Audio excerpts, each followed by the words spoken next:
Hello there, and welcome to Sweet Child of Time. I'm your host, Steve Barnes, and we are recapping Dark still. We're still in the darkness. We are recapping Season 2, Episode 4 today. This one is called The Travelers. This is an intense episode, and I'm going to bring in my co-host because I need her. You know her from oneofmystories.com. She does our recaps for us. It's Lindsay Dunn. Ahoy there, Lindsay. Ahoy, fellow traveler. We're fellow travelers on the dark journey. Oh, I'm a traveler? That's so cool. I feel honored. I mean, it's all about, at this point, it's all about which team are you on, because we've got all these teams. So let's team up, Steve. Well, yes, we should. Like, you know, we're already teamed up. This episode is all about, like, unlikely team-ups. Like, we see people team up we never thought would team up. Yeah, this one was neat. This is Travelers, like you said. Yeah, this is a really neat one for me. I'm really excited to get into this because we finally got Jonas. We missed him last episode. He's back with us. And I like the team ups and I like these like new side characters that we saw this episode. So I'm psyched. Yeah, this is almost like a episode of the Scooby-Doo gang, you know, all the teaming up. Where's Gretchen? We need a dog in there somewhere. I didn't see Gretchen this episode. Every quest needs like an animal companion. Right. I mean, we got the obvious choice right there. Are there any other animals so far that we've seen? That's the only one so far, right? There's no cats or other animals hanging around. No, I don't remember. Unfortunately, Birds. and now that you mention that, I'm sort of wishing there was a cat. I'm like, if we did have a character with a cat, what character do you think would be most likely to have a cat? Oh, Hannah in the Hannah household with Jonas, of course. I definitely see them as a cat family. Okay. Like even like Michael when he was alive, I could see him being a cat person too. See, I'm kind of thinking of somebody different. Well, I have like two contenders actually. I think Adam would be a good cat owner. I could just see him with in his chair, in his armchair, patting a cat. But another person might be Greta Doppler, for instance. You know, Helge's mom. You know, can't you see her crossing her arms with a cat on the banister, maybe frowning at Helge? Yeah, like a Siamese cat, I think would be like the obvious choice for her. And I do think, for Adam is a good choice. I'm thinking of like Dr. Claw from Inspector Gadget, how he had that cat that hung around on his shoulder. Yes. I can absolutely see that. Yeah. Well, hey, let's get into our recap. But before we do, I just want to, just for any new listeners, give a brief rundown of what we're going to be doing here. A bulk of this episode is the recap, which is what we're all here for. So we'll get into that in just a moment. After that, we'll do maybe some brief discussion questions if we have any. We usually don't go too long with that one. We always go into our favorites and our least favorite characters of each episode. So that's going to be something you're going to see us do every week. I'm going to do that with James too, Lindsay. I decided that I'm going to spring that one on James because I like doing that every week. Mm-hmm. If we have any listener feedback, we're going to include that back then. And this week we have lots of listener feedback. So stick around for that. And then we're going to tell you what other kind of projects we might be working on for the week. But for now, let's get to the recap. Lindsay, that's on you. Are you ready for it? Oh, yes, I'm ready. All right. So this begins with Jonas waking up in a wheat field, gasping for air. We didn't know Winden was a farming community. I mean, I didn't realize they had that in the past. This beginning kind of has me with the witch vibes, you know, or like or you know, that folk horror kind of with, I don't know, it has me not quite Midsommar because they're more happy, but this is a very bleak sort of folk horror feel here. But well, I think that's what they did with this field, like before the power plant came around, I guess, or before like, you know, the mines got heavy as they did the fields here. Because I think this is right where Jonas wakes up here in the field. I think he's on the same grounds as the power plant, which would make sense because that's where the God particle is in the future. Mm-hmm. That's true. I mean, it makes sense, like the transition from agrarian to industrial stuff. Mm-hmm. A lot of people went through that at the same time. And I guess they're indicating it here, but this is the first time we've seen. Well, we had sheep farmers. We've had sheep farmers in the 80s, Right. Right. but besides that, we really haven't seen farmers in Wyndham. So that was kind of fun. These guys, I was like, I really hope these guys are key characters, but they're not. The Dark Io just lists them as farmers. Oh yeah, because I like their vibe. They were kind of weird, but they were friendly to Yeah. Jonas, as you'll tell us here. I mean, I liked Yeah. them. So he wakes up gasping for air. He looks around, unsure of where he is. We know he just went into the God particle, unsure of where he would end up, hoping it might be home, right? Hmm. Hmm. Um, he buries the hazmat suit and is going to walk in search of answers until he notices this gunshot wound on his leg, and he kind of leans against the tree and he's reeling from the pain. It's like the thing when you don't realize you have a wound and then you look at it and you realize, ow, that really hurts. Right. I think the God particle really messed him up. It obviously knocked the wind out of him, and it reopened his wounds like worse than they were than when he went in there. So I think that's a real a real jostler. Mm-hmm. I mean, I don't really think he had fully healed from anything. I mean, when he was hung, shot, and then they just Right. showed him in prison. And so I don't know how much Right. medical care or attention Oh, he really none. got. But yes, Right. I do Right. agree. Probably going into the God particle may have made him a little dizzy, at least, or Hmm. disoriented. So he realizes, man, I'm still hurting a lot. And these two men, these two farmers come in. They want to know how he got this injury and where he came from, but Jonas isn't really sure what to say. I mean, he Hmm. looks pretty bad. He looks like a POW, so that's the Yeah. conclusion they Yeah. come to. Yeah. That's what I would have come to as well. Like, oh, this guy's been through it. Yeah, or a veteran, he's come home, and they offer him some food in town. And Jonas hesitates at first, but they insist that a woman named Erna has a soft spot for the wounded.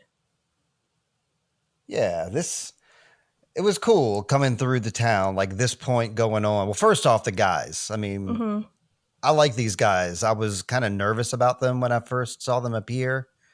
But Yeah. like, upon like second watch, third watch, whatever, I like, it's apparent that you can see their eyes. They have friendly eyes. Especially when they get to the bar and they're watching them like eat. Mm-hmm. I don't know. I think they were kind of picking on him, but the second one, the one that mentions Erna, I don't know. He Mhm. had me feeling uneasy. That's why I kept thinking he must be somebody, because he had like, I don't know, he just had a particular look. He kind of had an Ulrich look almost to him. Um, Yeah, that's right. That's right. so yeah, I didn't trust him. I didn't trust either one of them, but they're nothing. They're just distrustful of him because of the way the country is right now. Everybody's hurting from the war. Right, right. So he walks into town with these two men, and there are mourners walking alongside a coffin. So it's pretty somber and just adds to this feeling that Jonas is way off the path. Right.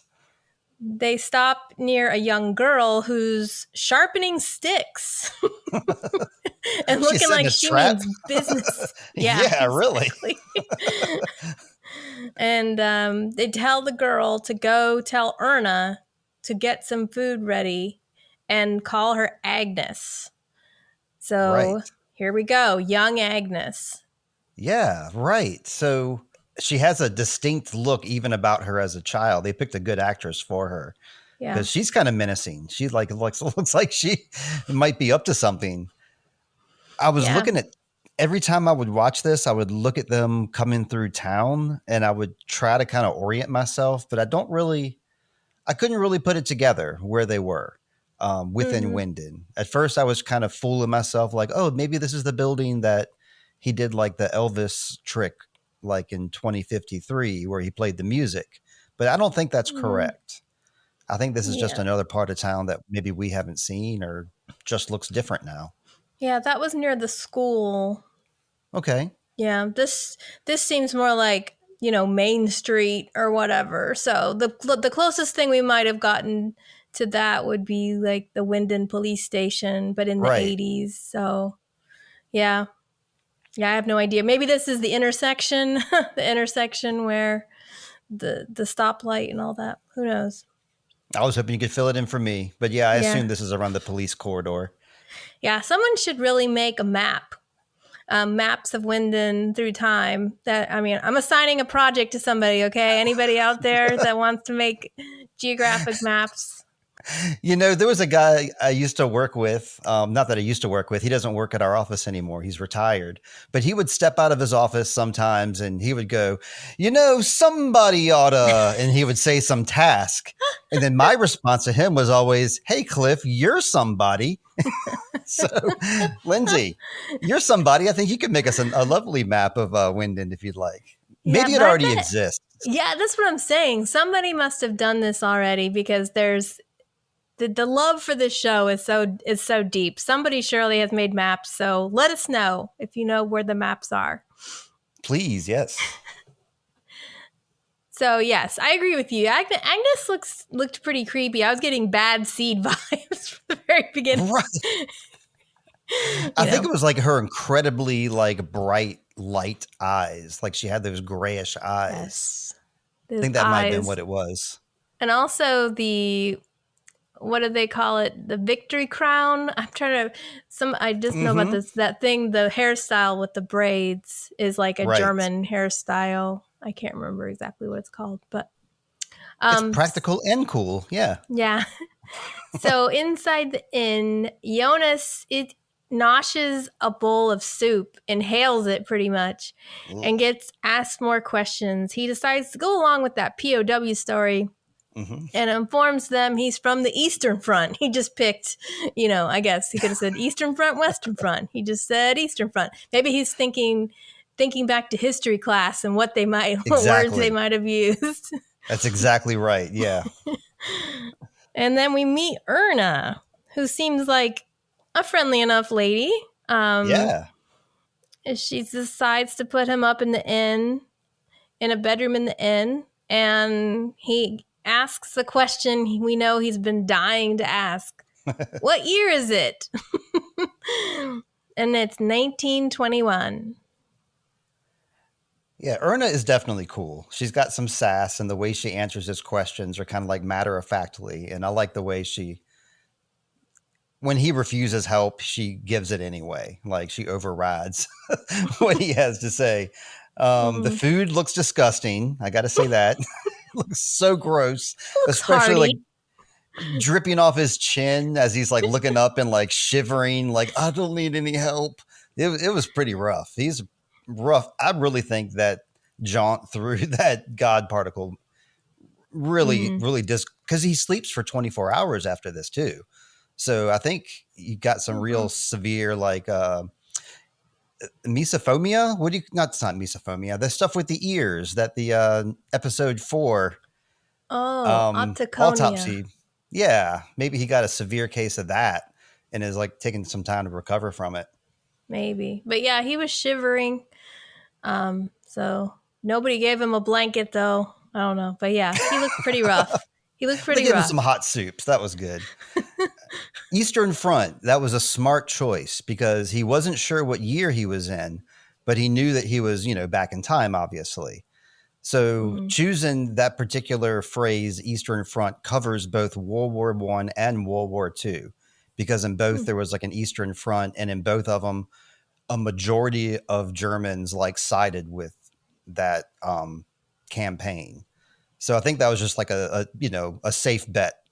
Like if you woke up back in time and you knew that you were in Tennessee and some soldiers came up to you, you would, I'm from the South. Yeah. just based on where you're at, just to make the least amount of trouble. So it's now June 24th, 2020, 3 days before the apocalypse. The camera pans up, 2 bodies entwined together. It's Jonas and Marta making love. Jonas says, I think we're a perfect match. Never believe anything else. Marta wakes up in a sweat, sobbing as she realizes it's just a dream. And I think did we already have a scene like this where Jonas Mhm. wakes up? Yeah, that's in the very, very first episode of this season, I think. First or second episode. It's Jonas. So we're The exact seeing, same scene. Exact same scene. yeah, they're both having this same dream. And it's up to the audience to speculate Okay. really if this is a memory or a dream.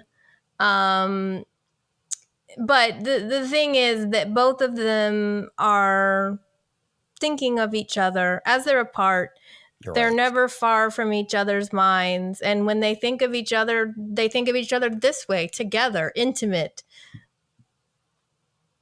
Yeah, right on. Yes. And they're obviously of the same mind because they having the same dream. Mm-hmm. And I guess the only other thing I wanted to say was, yeah, this is just another classic dark moment where she wakes up and immediately starts like weeping. And I don't know, these characters really emote sadness really well. Like every character has their turn to do so, and they're and they do a Mm-hmm. great job at it. It's probably not an easy thing to do, and they nail it every time. Yeah. I mean, for Marta, we know that when she last saw Jonas, he basically was like, we're not a match.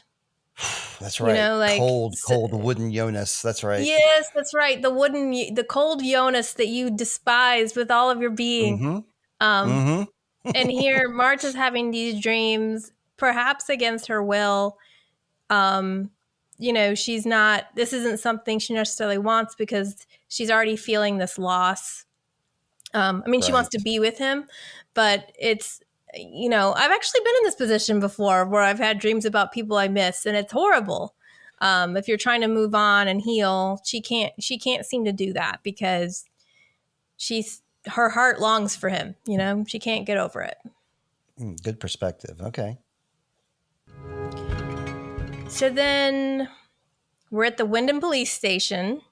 Investigator Clausen studies the evidence board on the wall, and he's got a sketch of the stranger. It's a nice sketch. It's great. It is a good sketch. It's like a pontillus. Isn't that what you call that? I don't know. I haven't heard that word before. It's like when you take a pencil and you poke holes instead of drawing lines, you poke like little dots to make the picture. And that's what it looks like here. Anyway, I'm sorry. It doesn't Okay. matter. In walks Wooler, and to inform him that Charlotte Doppler has called in sick. See, now this is what I'm talking about. This is what we expected. Last time Clausen said, I don't have a car. Can I drive around with you? And she said, sure. And I told you she was just saying it to get out the door because the next day she calls in sick. You're right. You're right. Waller tries to slink out the door, but Clausen decides that Waller will accompany him on his calls in Charlotte's absence because he has a car. And like anybody who's listening has seen this. It's like Waller is like fanning the room because like he keeps opening and closing the door multiple times. So it reminds me of like somebody trying to fan the room with the door to like make the smoke go away or something. Oh gosh. Yeah. He's an unenthusiastic partner though, I think. I don't think Waller is I'm just reading that he's not too excited. That's the read that I got off the guy. Yeah, I felt the same way. But again, I was like, this could have been, which is kind of surprising because we've talked about the fact that he kept trying to be useful to both Charlotte and Ulrich, and they were kind of dismissive. Thanks, you can leave now. So you might think that he's like, all right, I get to be number 2 for the day. Good call. Yeah, you're right. But he seems kind of like not that enthusiastic about hanging out with Clausen. Well, there's probably 2 reasons. One, he's like used to not doing anything. So like he was planning on just reading comic books at his desk. And then 2, like just like you said, it's Clausen. Yeah, it's Clausen. But there's also like the fact that we know he's working with Alexander and he's kind of the informant. So he's probably like, oh, dang, this guy's sniff like a bloodhound, he'll sniff it out. He does a pretty good job of like not saying much to him too. So gotta hand Yeah. it to him. So inside her grandfather's study, Charlotte is not sick. She's at her grandfather's store Right. or study, going through his files, pulling out diagrams and charts. One of them is the specs for building the time machine. She Hmm. then gets a phone call from Hannah Conwald. Yeah, that's a very weird call. Was not expecting that on her phone. I mean, we find out later, and I have my own suspicions why, but I was very surprised to see a call from Hannah coming her way. Like, is she playing like a Mm-hmm. girls' night, or like finally, like Hannah I wants to hang mean, out with somebody? yeah, I mean, she should call Charlotte. Charlotte's cool. Yeah, totally. Instead of hanging out by yourself planning how to blackmail people. Um, I'm but positive these TV show watchers were also big fan. I mean, I'm sorry, the makers of Dark Ways Productions watch Time Bandits endlessly. I'm sure. First off, because it's a European movie, but then second off, like this map is like straight out of Time Bandits, and then the whole like young boy being involved, just like in 1899, and here we have Mickle. There's a very similar character in Time Bandits of a young boy about that age too who gets mm, roped into stuff. I I have a sneaking feeling if you ask them their 5 favorite movies or most influential, Time Bandits would be one of them. so we then go to Hannah's house. Stranger Jonas comes downstairs, fresh from the shower, Steve. Yay! I was so excited to see him showered and clean. You know it. Only took him 3 days, but thank you, Jonas. He looks at the photos on the table and then opens that metal lockbox to find the handgun and passport Hannah hid inside. He questions her about the items, but she just suggests that it's time to make breakfast. Ignore. Like that's awful. I think she deserves some answer, or he deserves some answers there. As much as they were harping about secrets, right? They've been talking about how secrets are going to kill them. So come on, Mm-hmm. Hannah, out with it.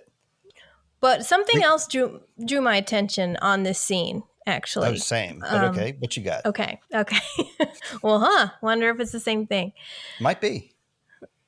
So when he came downstairs, he goes to the fridge and opens it up and grabs what I think is milk. I don't know. It's something, Mhm. and we know at the very beginning he grabbed milk and the power had gone out, and it's Right. like the milk was bad and that the power was out, so the food went bad, and then when Hannah's having an affair, but young Jonas is a creature of habit. I mean, Stranger Jonas is a creature of habit. He comes down, he does that same thing, but when he Right. turned around, we saw all of those scars on his back. Right. And as he turns around, I noticed the shape of the scars was in a triangle. Oh. So I was kind of like, it almost looks like he almost looks like he tried to get a Sic Mundus tattoo, or someone tried to Oh. force him to get a Sic Mundus tattoo Interesting. and Okay. didn't finish. But I don't know if that's true or not. I took the pictures. I can't send them to you here. I meant to send them to you earlier, but somebody actually has a picture side by side. So somebody else had picked up on this on Reddit. Okay. But it's got the triangle shape, almost like the emerald tablet, the Wow. smaragdina thing. And I was like, but it's very rudimentary in shape. So that's kind of what I picked up on. Well, That it that makes a almost looked lot of like that sense. back tattoo. That would make a lot of sense because knowing like what we know now that happens at the end of this episode here, kind of seems like, that would be kind of who he was at one point, Mm-hmm. That's really wild. I didn't even notice that correlation. So I'm really anxious to see those pictures and, and see for myself. Because just like other characters later on this episode, I need to see things with my own eyes to believe them. Yes. So, you know who I'm talking about. I like the way that the camera like was sweeping through like the house and the kitchen. It wasn't just like a static shot or like a a train shot. It was almost like it was like a, a drone hovering around, like following where he went. I really enjoyed watching that.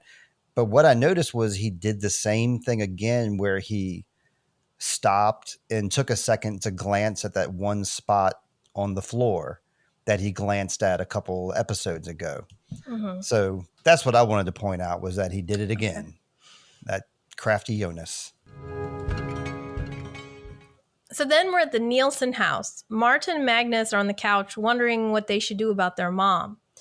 Katerina has been either upstairs in Mikkel's bedroom or in the caves exploring, leaving the kids on our own. We don't know where she is. They don't know where she is. Right. So Franziska knocks on the door, Elizabeth in tow, and she wants to talk to Magnus. The only note I have before you continue is they did the whole Marta, Franziska thing Yes, again. Exactly. Yes. I love it. Franziska has like one style of greeting everybody. Doesn't matter if it's Magnus or Marta, you know? She's still pretty upset that he accused her of messing around with Bernadette, but she pseudo apologizes for what she said. It's this angry attempt at making up. Right. But they don't get a chance to talk too much because Marta interrupts, wondering if she's just going to be a babysitter while they make up and make out. I love that line. Yeah. Franziska says she had to bring Elizabeth because her parents their parents had been absent for 2 days. So both of these kids are in the same boat, right? Their parents are being neglectful. Right. I get the sense that their parents aren't always neglectful. It's just during this particular cycle, these past couple days, is when they've been like mega neglectful and not being around. Right? One might hope. Yeah, right. I wanted to point out, Martha was saying, she's saying like, you two are in here making out. They were not making out. They were getting ready to shake hands, literally. That's all that was happening. So I think Martha blew that a little out of proportion, which that's a joke I like to make all the time, is like me and Heather shook hands and agreed on something. That's how people do it. Yeah. I mean, she was being proactively interrupt us. She was like interrupting this, I think, because remember she was down there before and Magnus came down, remember Franziska came downstairs. Right. Marta hasn't had any action. She's like, I'm not about this at all. Magnus does look concerned though. Like when she mentions that she has to watch Elizabeth because her parents haven't been around. Like they make a point to cut to Magnus and he's got like the concerned look on his face. So 0.1 for him. Mm-hmm. Yeah, we talked about before how he's taking his responsibility of big brother perhaps a little more seriously than he did before. With good reason. Yeah. So Magnus decides it's time to go all Scooby Gang and visit the caves for himself. Yep. Since he can't have makeup sex with Franziska, might as well make good use of the time. Yeah, it's definitely not going to happen. And yeah, you're right. He just kind of decides just kind of out of the blue, because right before this, they were just laying on the couch, like, with their heads hanging. And then these two ladies show up, and then he's like raring to go on an adventure. So I don't know. Good on you, Magnus. Yeah. Well, I think before he was kind of sulking about Franziska. And now he's like, all right, now that I know, now that that's sort of taken care of, now I can turn my attention to this other issue. Oh, yeah, good call. Okay. But it's good. It's like they don't dwell on their arguments, apparently. They're both a little sulky about it. I mean, Magnus still didn't really say, I'm sorry, but Franziska's made her opinion clear now, and he can either get in line or not. All right, so we're then in 1921. Jonas wakes up and finds he's in a strange bed. We're really happy to see that his wounds have been tended to, especially that neck wound, which was just oozing pus. And So. That's why I was saying I don't remember it looking that bad in 1953. I mean, in 2053. But then when he comes to the God particle and comes into this time, it Mhm. looks nasty. It looks bad. Yeah. So his leg and his neck are Oh, looking a little better, yeah. and the room is now okay. Now I'm not sure I got this right, but when I saw this setup, the room looks a lot like his bedroom. Yes. You're absolutely right. his Like it his could have old been. bedroom. I think it's intentional. Yeah, I mean, I think it is. We know they use like parallelism and mirroring in the Hmm. show. But I mean, the hotel didn't look exactly like the Conwald house, but they maybe just made the structure similar, or maybe it's in the same location. Maybe it's typical German architecture too. Yeah. So it's got that A-line roof over a bed on the left side of the room. A voice from the darkness informs Hmm. him that he's been sleeping for 24 hours, and Jonas realizes he's not alone. We have Teen Noah in a chair by the bed, waiting for Jonas to wake up. Yeah, sitting there just And waiting and watching him. So creepy. yeah, I mean, this is what adult Noah did too, right? He would just sit next to Mikkel's bed, Oh, yeah, that's waiting for right. little kids to wake up. That's his thing. So he's using a sharp knife to clean his fingernails, as you do. I mean, I do that all the time, It's Steve. pragmatic. Yeah, sure. Noah says that he expected him to look different, Hmm. which is a little odd statement, right? Yeah, it absolutely is when you first meet somebody. Yeah, Jonas has no idea what this means. Noah just smiles and leaves the room. I mean, we know he's a creepy dude. He's just like showing creepy younger Noah. He's so swarmy. He gives me total like Joffrey Baratheon vibes, like that smile. He's a real creep. Real creep. Yeah, he's got like a slash over his face. He's got Oh, that's the true. showrunners love to put these little scars and stuff on their Hmm. face. Um, I think they have a makeup artist friend they're trying to keep a job in. So Jonas looks around and notices a picture on the wall that looks familiar. He recognizes the words "Sic Mundus Creatus Est." He actually has to say it out loud. "Sic Mundus Creatus Est." And with this new sense of energy, Jonas pulls on his clothes and grabs a lantern, and he walks out of the inn with young Agnes sweeping the floor malevolently. that's right. Like she's trying to sweep all the evil out of the room. Or sweep all the good out of the room because she's evil. I don't know. She's not evil. She's a little girl.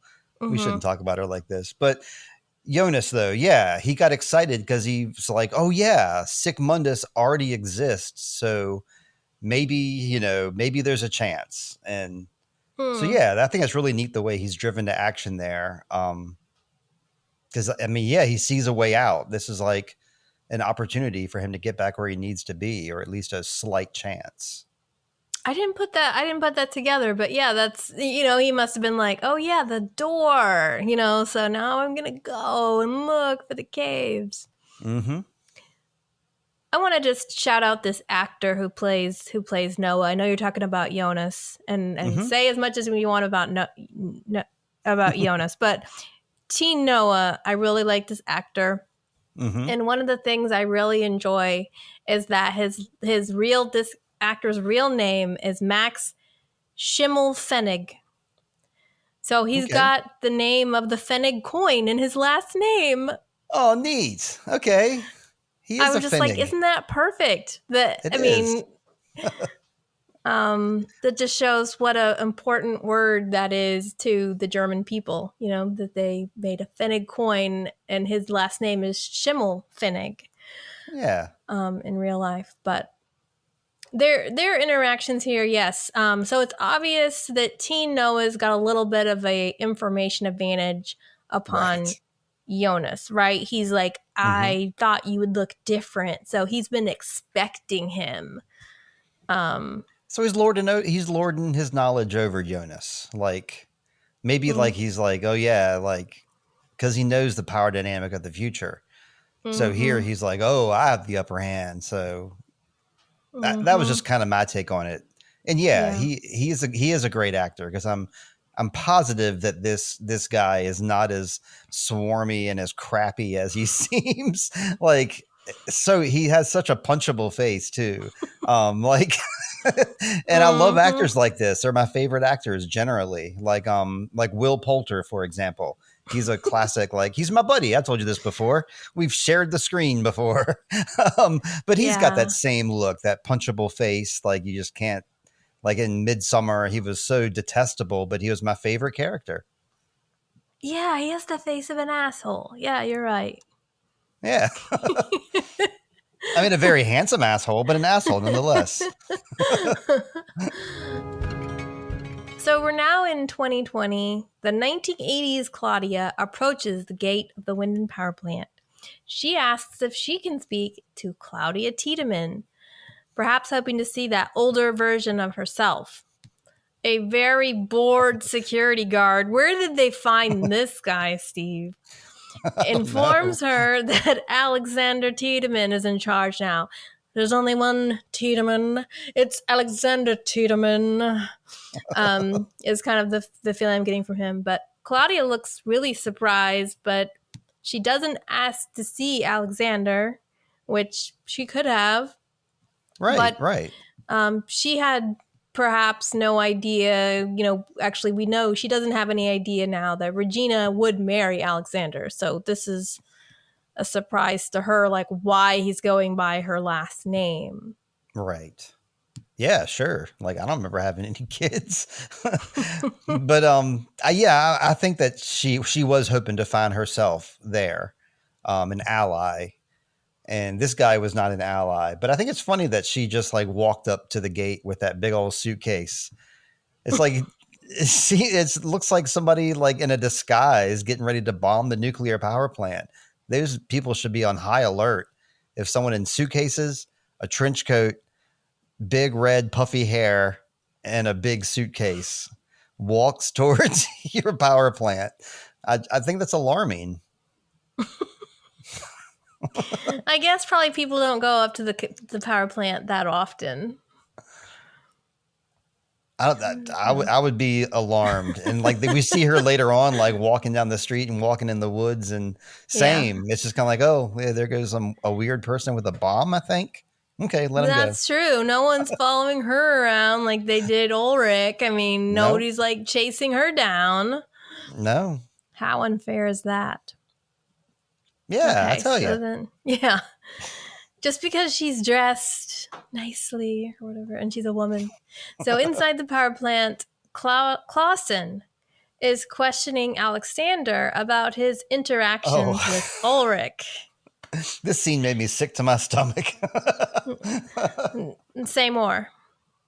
Oh, just Clausen, just the way he like just takes over the room, and the way he questions Alexander here, and the way he's going through his stuff, like peeking through his computer, picking up pictures, sitting in his chair, spinning around. I don't know. It was just pissing me off to no end. It was pissing everybody off. Even Waller didn't like it.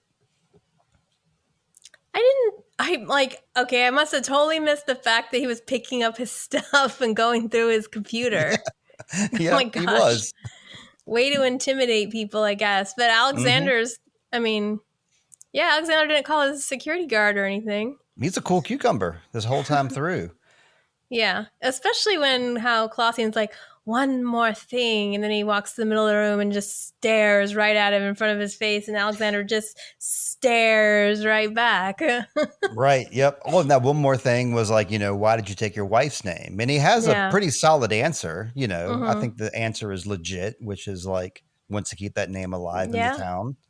But then he finds out, his quote unquote last name is Kohler. Mm-hmm. And then he does the super cool. This is where Clausen like really went off the rails. where like he knew what he was doing when he asked Waller, who are we going to be interviewing next? He knew what he was doing. So somehow he knows. Does he know what Hannah knows? Because it sure seems like he was like showing off that piece of information to Alexander. Like, check out where we're going next. We're talking to Hannah. That's true. He did make a point of saying the next place we're going is Yeah. Hannah. Although, again, this is a thing on this watch, Mm-hmm. which is what, my like fourth watch or something. I noticed this. Oh, well, maybe he's saying that because of the blackmail, but it's sort of like it could also be just a coincidence and that it happened, it just happens to be like further bad news. But I mean, Clausen does seem to know quite a few things, right? Like Mm-hmm. he knew that the stranger went and talked to Regina. It's like Right. he does seem to know an awful lot of facts that he shouldn't necessarily know. So He was anything's making Waller possible. uncomfortable too. Waller was really uncomfortable. That's one of the things I said. This scene was making me sick to my stomach because I Yeah. knew that Waller was like kind of like a double agent here, so I was very nervous for him. I was Mm-hmm. very nervous what would come out, and he looked really Yeah. nervous as well. And they talked about that door. I like the way Alexander like answered that question when they mentioned the door in the caves. Yeah. And first off, Alexander like shoots down any theory that the kid. He's like, "There's no way. It just wouldn't happen." But that door was installed in the '80s, and it's been sealed shut. And I like the way Yeah. he answered it because it sounds like he was telling the truth, but he just left out a key piece. By me, I did it. Yeah, he likes, I mean, he sounded very responsible. Like he knows what's going on. He knows about the Right. door, and it was welded shut. You mentioned what they also talk about how no one in the town ever leaves. This is what Clausen Mm-hmm. says. No one, isn't it interesting how no one ever leaves? And Alexander agrees but speculates that there's no cause to leave since the power plant was a good source of income for many families. And now that the power plant is closing, that may not be the case anymore. He also mentions that Alexander, arrived in 1986 around the time Mm-hmm. the boys disappeared. Clausen says no, it was a little after that. Even And Alexander says it was a little after that. Yeah. yes, So yeah, a lot of yes, info goes yeah, down in this scene yeah, here. um, yeah. Alexander says it was a little after that. You're correct. But you mentioned that why he took Regina's last name, but I don't think we actually said it. But it was to preserve the family name. Regina's an only child. Mm-hmm. The Tiedemans are important to the city. And we didn't And want the name to die with her. yeah, and I thought that makes sense for a man that loves his wife as much as Alexander does. So I have no doubt that that's probably very true, that they had this discussion and came up with this plan, the two of them. I think Regina probably does know about his past, but the two of them came up with this together Oh. as this is the legitimate reason. Hmm. This is my speculation, Steve, but it's like I think they came up with a legitimate explanation, the two of them, because I mean, she saw he was shot Okay. and took Okay. care of him. So Right. Well, he had a passport, which is a valid ID anywhere you go in the world. mhm. So he was Alexander Cooler. But yeah, you are right. She knows that he was shot. She knows he came into town wielding a gun. He's not exactly innocent. So yeah, I'm Yeah. sure they had that conversation because they are tight as thieves. Yes. So we're now at the Conwald house. Stranger Jonas is still questioning Hannah about the gun and passport. Hannah mentions it's an insurance policy. Stranger Jonas realizes, oh, she's blackmailing somebody, and says, "Who are you?" And then Hannah says, Who are you? I love that. Yeah. Good She's question. not going to be questioned by her son. Yeah. Um, and so then the knock at the door turns out to be Charlotte Doppler. Against stranger Jonas's wishes, Hannah has called her to share the news. Right. And it was not exactly clear, and still isn't, honestly, what Hannah's motive is here. I've got a really strong suspicion that Hannah is just simply trying to help Charlotte find Ulrich, because she knows that, Charlotte and Ulrich were detectives Okay. and he's missing. Charlotte's looking for him. So if she helps, then she'll find Ulrich, because Hannah even mentions Ulrich in this exchange here too. Because she's like, he's Jonas and he can help us find my Jonas. No, help us find Mikkel and Ulrich. So I think that's what she's angling for. Because remember, like that's what she really. That's why she's blackmailing. What's his name? Alexander.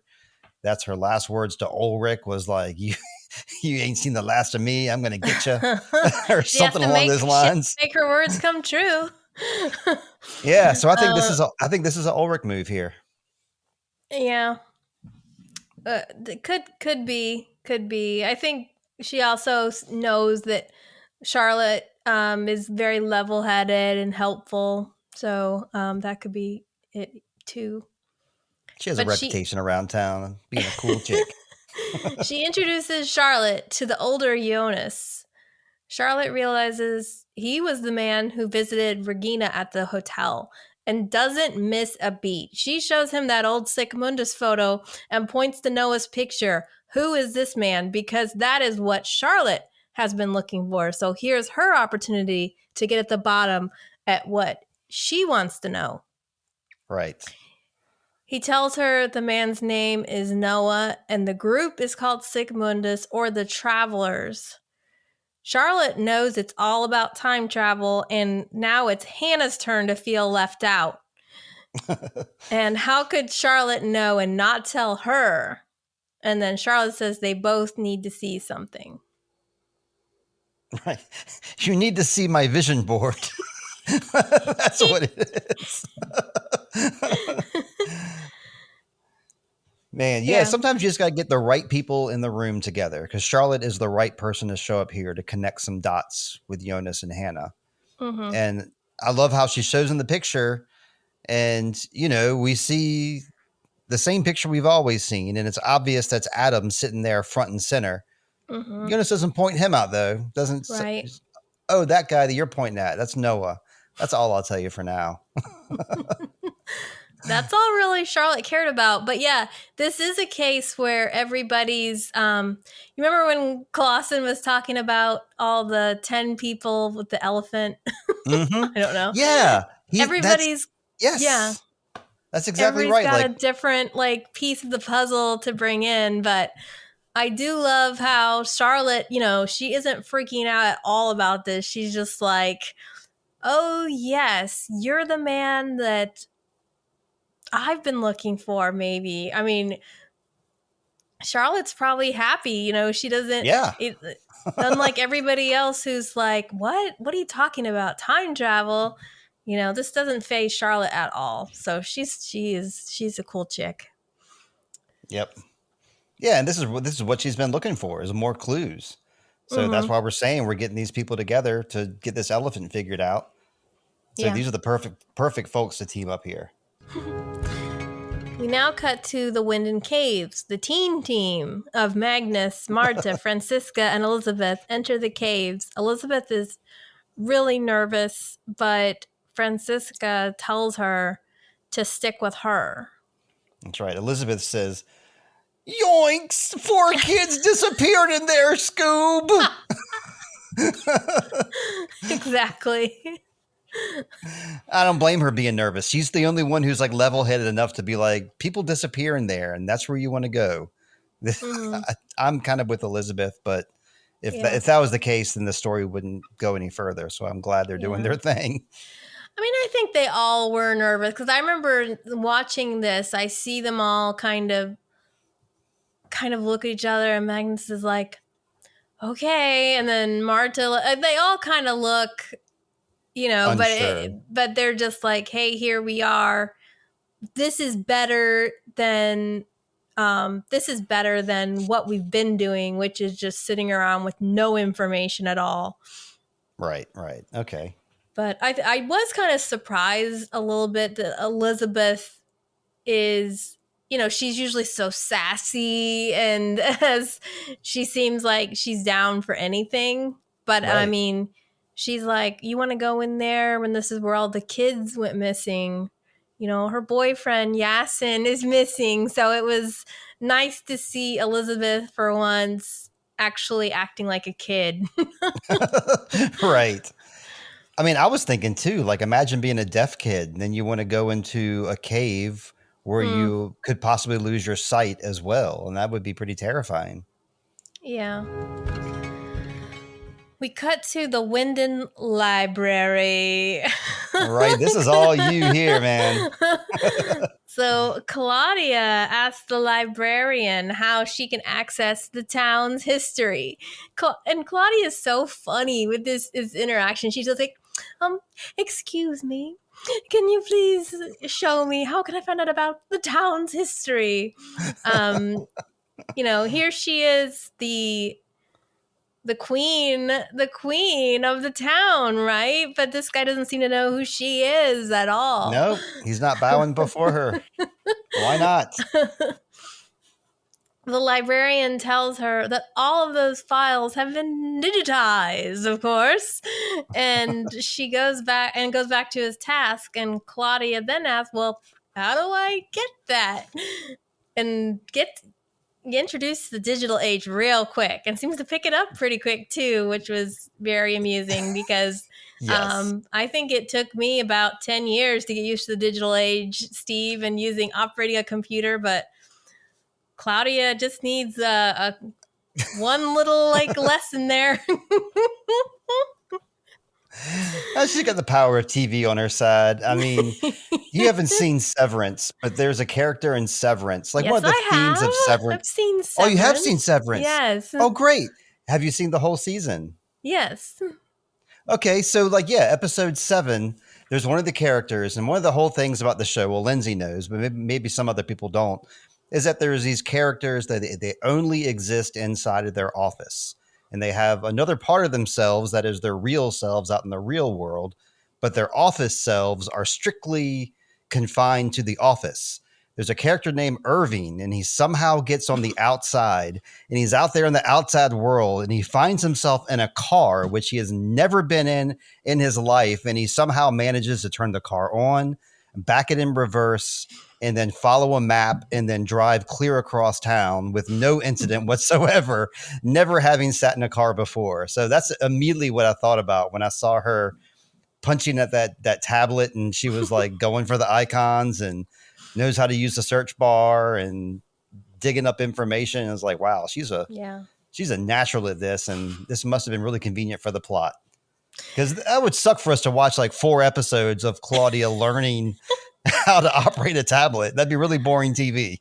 I did appreciate how at least they were a little realistic on how she was hitting those buttons. Like she was really stabbing them powerfully. Yes. When it's not necessary to use that much force. But that was realistic at least. Yeah, it was. But yeah, Steve, this scene always bothered me just a little bit because sure. I'm a librarian and we are not like this at all. I just want to tell everybody, if you come and get help at the library, we are not snooty or unhelpful. We always want to help. We're approachable. So don't believe the depictions of librarians that you see in TV or movies, please. We're some of the nicest people and helpful people you'll ever meet. I promise. I've had nothing but positive library. I was a library kid. I would get to school early, and you could either hang out in the cafeteria or you could hang out in the library. And the library is where I always chose to go. This is pre-internet, so that's where all the fun stuff was. The librarians were always friendly, always helpful. And through college, J. Sarge, which is kind of like a community college around here, that's what the librarians did, was they were there to be helpful. And I don't remember any being snooty as this dude is and just kind of leads her to the computer room and just waves a hand and then just leaves. Doesn't, a real librarian would be like, oh, this is our tablets over here. This is how you turn it on. Do you need some help with this? What were you looking up? That's what they would be doing. But this guy is just too busy alphabetizing, alphabetizing his journals, yes, his bound journals. Okay, but this is kind of a funny scene, all in all. So I appreciated them putting it in the show, right? Yeah, I knew you would. It's a library. I mean, just like for me, the draw was Creator, getting that Creator album in there, and like that really like hammered it home for me. And then for you, it's like, here, I'm right at home in the library. This is great. Yeah, I mean, they weren't operating the microfiche like Charlotte was before, but this is pretty close. But she starts a search for some facts about the city of Winden. We're going to pick up with her a little bit later with this scene. But did you have anything else to say about it? The first thing she did was Google herself. I mean, that's Claudia. You're so full of yourself, right? Is that the first thing you would do if you got on a computer, is to Google yourself? Maybe if I've been gone for maybe if I just time traveled 33 years. I mean, I would probably look up where the McDonald's was, but you might look up where the Wawa is, Yeah, that's right. Yeah. So did they show some of the things that she's looking up, or does that come later? It comes a little bit later on. Okay, well, I'll keep my mouth shut then. So then, she does find out in this scene. Okay, so before we cut away, she does find out that her older self disappeared in 1987 after being named the first woman to ever run the power plant. So that is in this first scene here. Right. And yeah, I was concerned that like she would be disappeared from this point on, but we see her later on going home and kissing her daughter on the cheek. So yeah. So she hasn't disappeared yet, but yeah, it looks like it's going to be coming soon. Yeah. So then Clausen and Wool are in the car. Clausen asks Wooler what he knows about Hannah. Waller tells him the sad facts about Michael hanging himself and reports also that Hannah might have had an affair with Ulrich. And right. Waller also asks, Waller himself asks Clausen why he took the job to come to Winden. Like, how did he get the job? And we find out that Clausen was not assigned. He volunteered for this job. Oh, yes. Did you volunteer? Oh, yes, I did. I like how in German, too, he said, oh, yeah. And I was like, oh, that's neat. That's like the exact same thing in English as this in German. Oh, yeah. I noticed that they were sitting in front of Hannah's house here because they had an appointment with Hannah to talk, but then Hannah's dodged them because she's we found out she's hanging out somewhere else later on. Waller says something along the lines of how Hannah could have had anybody in town she wanted because she was so beautiful, but she chose Michael, which kind of everybody thought that was weird that she would choose him. I don't know why. Maybe he wasn't a great catch. We don't really know much about him at this point, other than that he was cool when he was a kid. I don't know. But yeah, he says something along the lines of he's pretty sure that she was involved with Ulrich, but he doesn't know. Waller doesn't know any confirmation about that. He's not giving us any clear information, just rumor. Yeah. That was an odd thing for him to say. I think for Waller to say. It was like, oh, well, could she have had you? He thinks interesting. He thinks she's very pretty, obviously. Right. I guess she is like the only brunette in town. There's like everybody else is either like strawberry blonde or red. And I haven't seen anybody else with brown Germany. Hair. That's right. You're right. Well, Marta. Okay. All right. Yep. Marta as well. She's Agnes. In there. I mean, what you mean in this time period? I got you. Yeah. Okay. So then the bunker near Helge's house. Stranger Jonas and Hannah examine the murder board that Charlotte has made. And Hannah, is lingering on the photo of Ulrich, announcing that, is this man a child murderer from the 1950s? That seems to be like the most compelling piece of evidence. Yeah, I mean, there's the pictures of Mikkel too, but of course, this is the picture that Hannah is most interested in. Sure. Because we also got a drawing of Noah, like, that says, like, who is Noah and stuff like that. So it's not necessarily the most compelling, but for Hannah, it's the most compelling for sure. Right. Well, I think it's concrete because there's the picture of Noah, but it's just a drawing. Yeah. And then there's what is the picture of Mikkel? That's like, because I think the picture. It's the news story that about him going missing. Okay, well, if it's a picture of Mikkel in that story and it's 1986, then that's also a smoking gun too. I didn't see that. Like I was just thinking this picture of Ulrich is like, it's very concrete because it was printed in the paper and it's 1953 and it's definitely Ulrich. But if there's a picture of Mikkel, it's the most compelling thing about well, it might have been Mads. It was either Mads or Mikkel, but I mean, you're right. Like, they all know Ulrich's from the present, and yet he's in this picture from this news story from the 1950s. So that's pretty concrete. Peter Doppler is there too. Yeah, sitting quietly in the corner. Yes. Well, he's not so quiet. He's quick to fill in. He wants to be helpful. Now that he can talk to people, he informs Hannah that Claudia told them, he and Trant, exactly what to do and what would happen. It was all written in that little book, and that there are some pages missing. Hannah is still upset that Charlotte withheld this information from her, and then she wants to know if Katerina knows. And Charlotte agrees it's time to tell her. Yeah, it's interesting that Hannah's mind went there. I guess she's thinking, why didn't she tell me? And then she's like, well, wait, you didn't even tell his wife either? She's definitely got to know. So I guess that, that kind of makes sense. It's just interesting to me that Hannah's mind turned to like, you got to tell Katerina, just knowing their history. Mm-hmm. And I liked how Peter said that the pages were ripped out of the book and that the book is also full of symbols and tables that we don't understand. I thought that was neat. I wanted to see them. Yeah. I don't know. Like, it is with Hannah. It is interesting that her mind goes to like, does Katerina know? It's hard to see. Like, she's shown she has a malevolent spirit. We already know she wants to get revenge on Ulrich and destroy his life and basically eradicate him.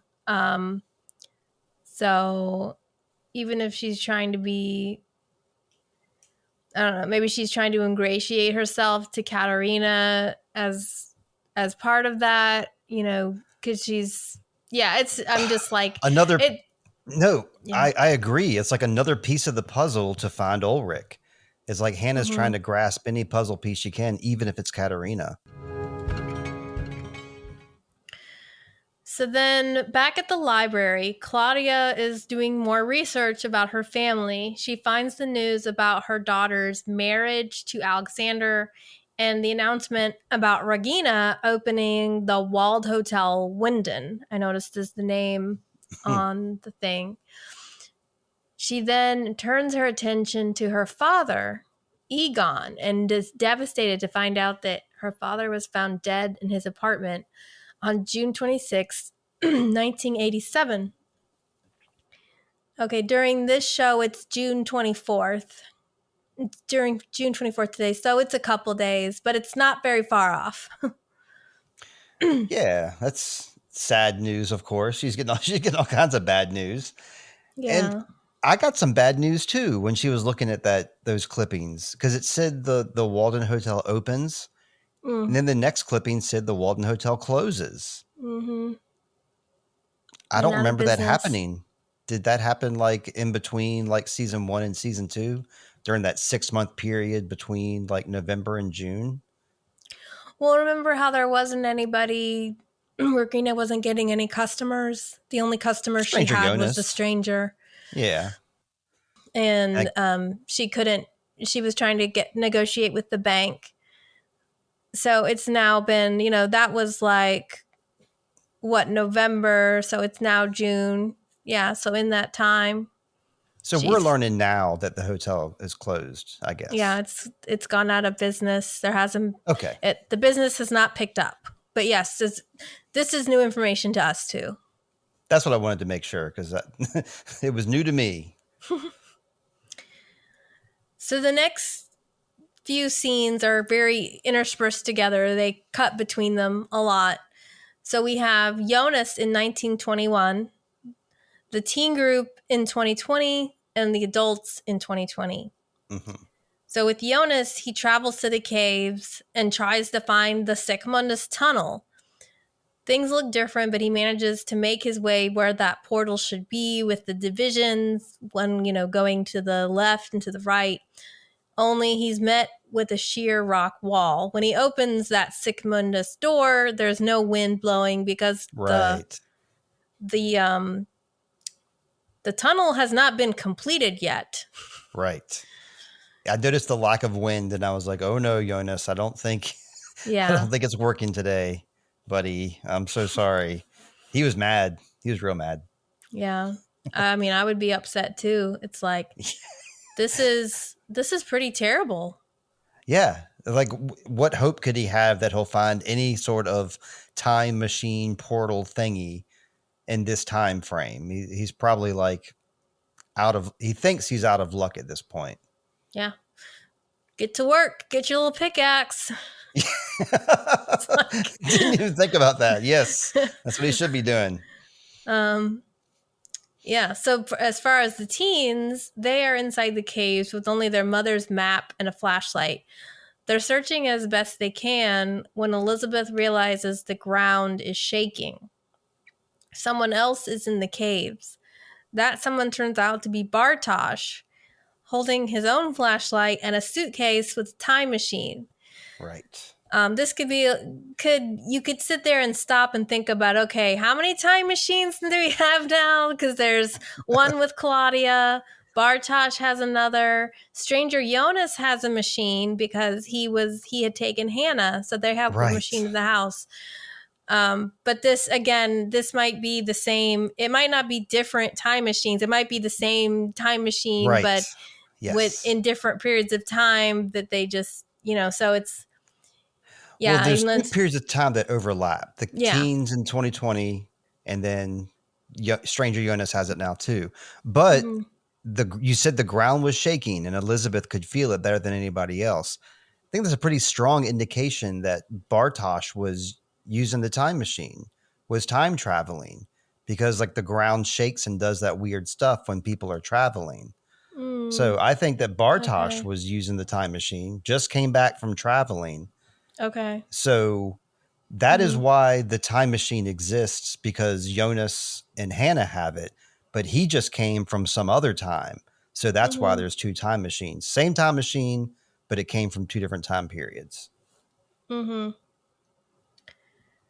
So,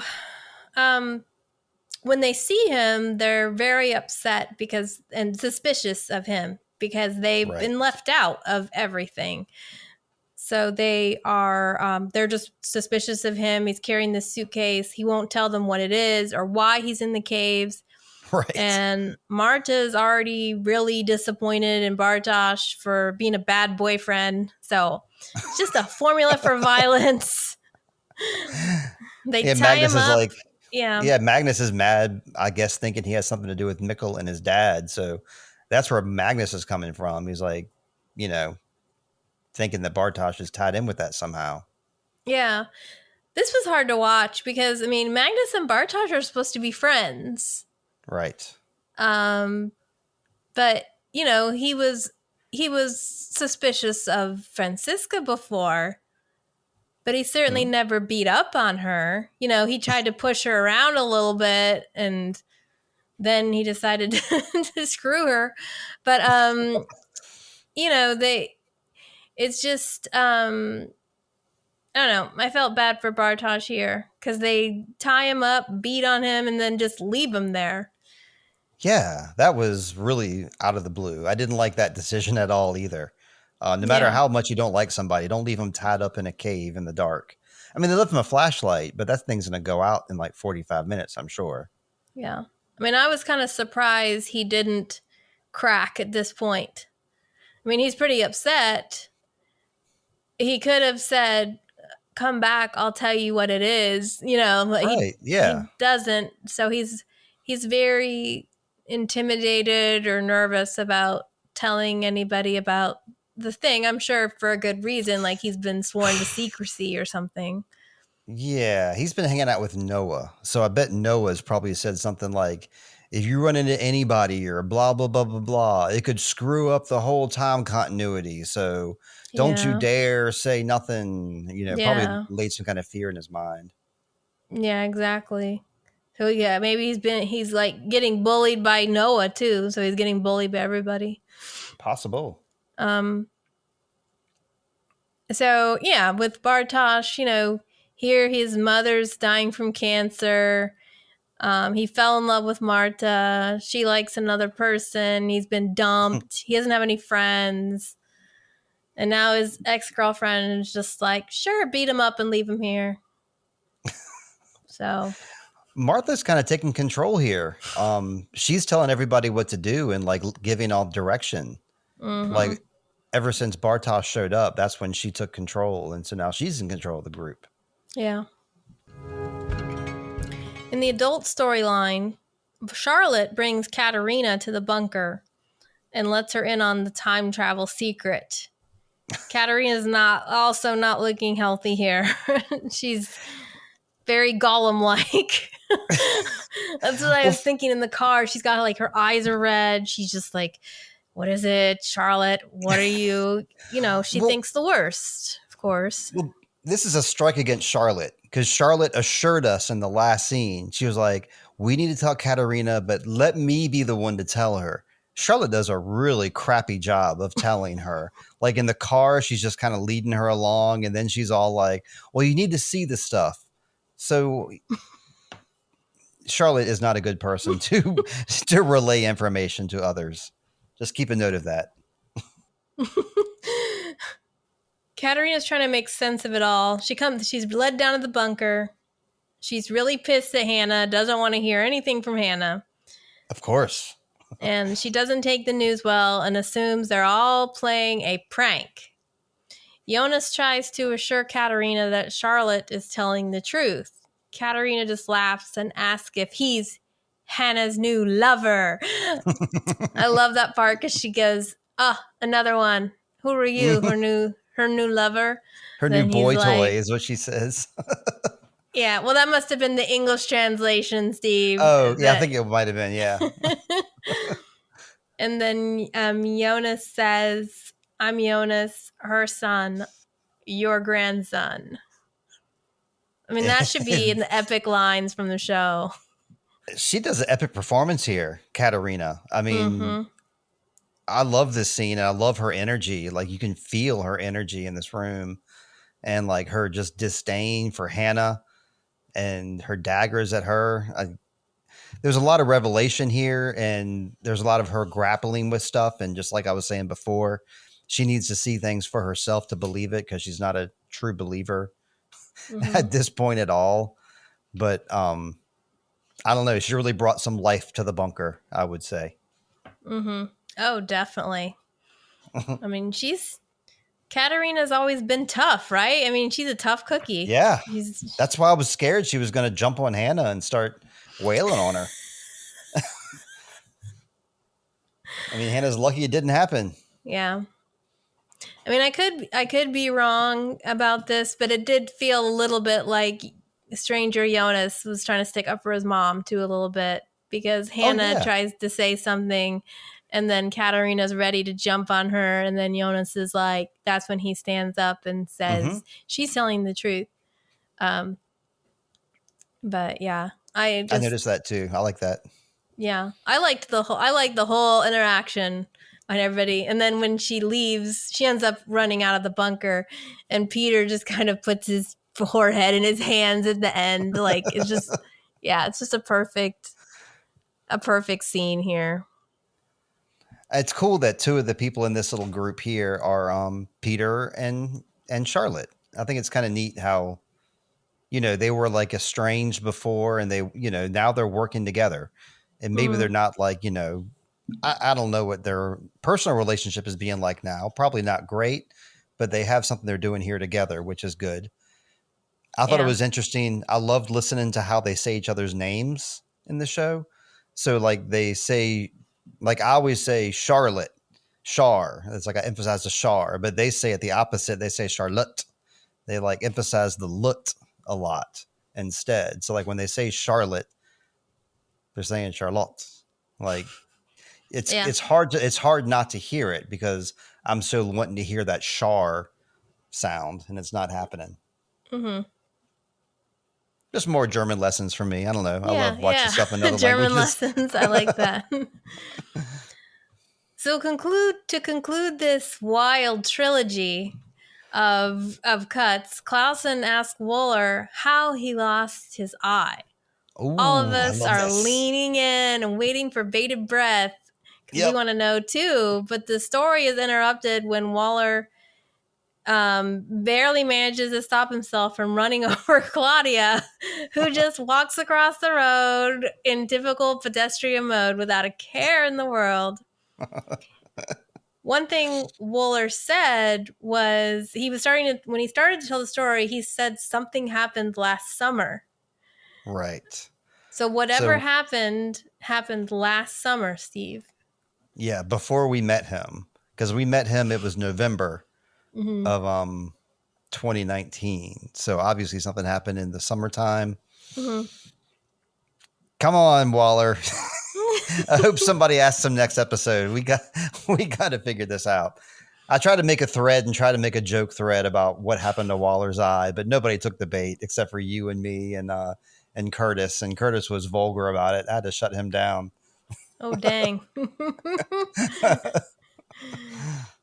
Yeah, I liked your answer about the Raider candy bar. That was pretty good. That the candy bar like enthusiastically went into his eyeball. That's a Simpsons thing, I think. So why didn't they follow Claudia? She was awfully suspicious looking.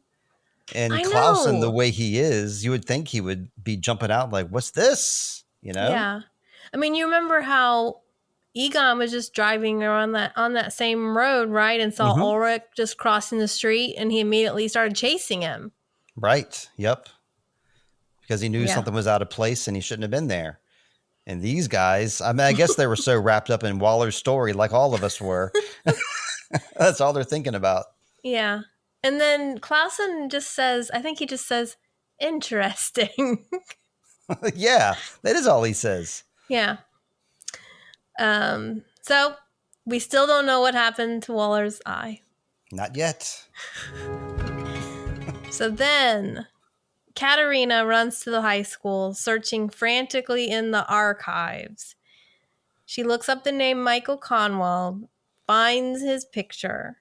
There in the photo is her Mikkel, and she's heartbroken. And we're wondering if she recognizes the little boy that she bullied so many years ago. Oh, good call. I wonder if she did. I don't know. But like you like to point out to me, Mikkel is the only one not smiling in this picture. Everybody else is joyful. And Yeah. he's the only one who's not. This scene is very moving. It is. I'm hung up on the 6B thing. She's bawling on the floor. She's going for that Academy Award. And this is a really good scene. She's seeing is believing. She didn't believe them down at the bunker, but seeing this with her own eyes, now she's going to go back and be part of the team, I think. She's going to go back and apologize to Hannah and shake her hand. Right? And say, Jonas, my grandson, come here. Let me pinch your cheek. I don't think it's going to happen. Maybe not. But I do appreciate her need to discover things herself. Right. I would too. I think I would too. I would suspect that all those pictures were like, photoshopped or mocked up or something. Yeah.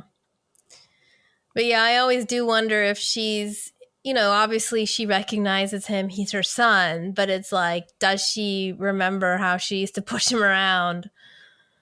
Ugh. They It's didn't go to school grueling. together very long, did they? I only saw one scene with the two of them together. There's two. There's at least two. When she Okay. first meets him, when he comes into the school and meets Hannah. My heart is like And breaking then, for her right now. She is like thinking about that. Like, that is the kid. That's my son. And I mm-hmm. was such a bully to him. Oh, God. I hope I'm nice Yeah. to everybody that I meet, just in case they're like Just my in case child they're my from. child. Yeah. Oh dear. So then 1921.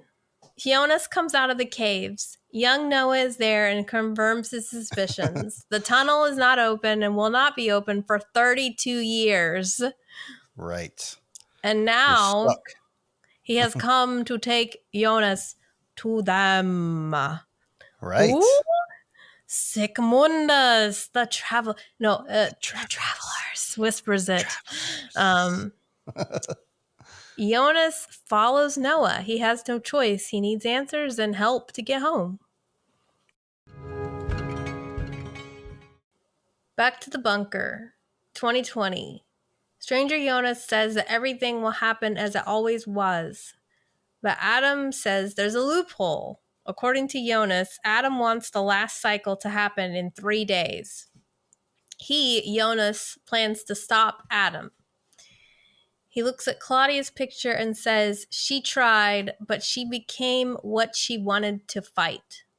So, yeah, I want to hear what you think about this scene, but basically it's like, I guess this gives us a little bit of more of an indication about what Jonas's plan is at this point. I mean, he knows that the apocalypse is going to happen in 3 days.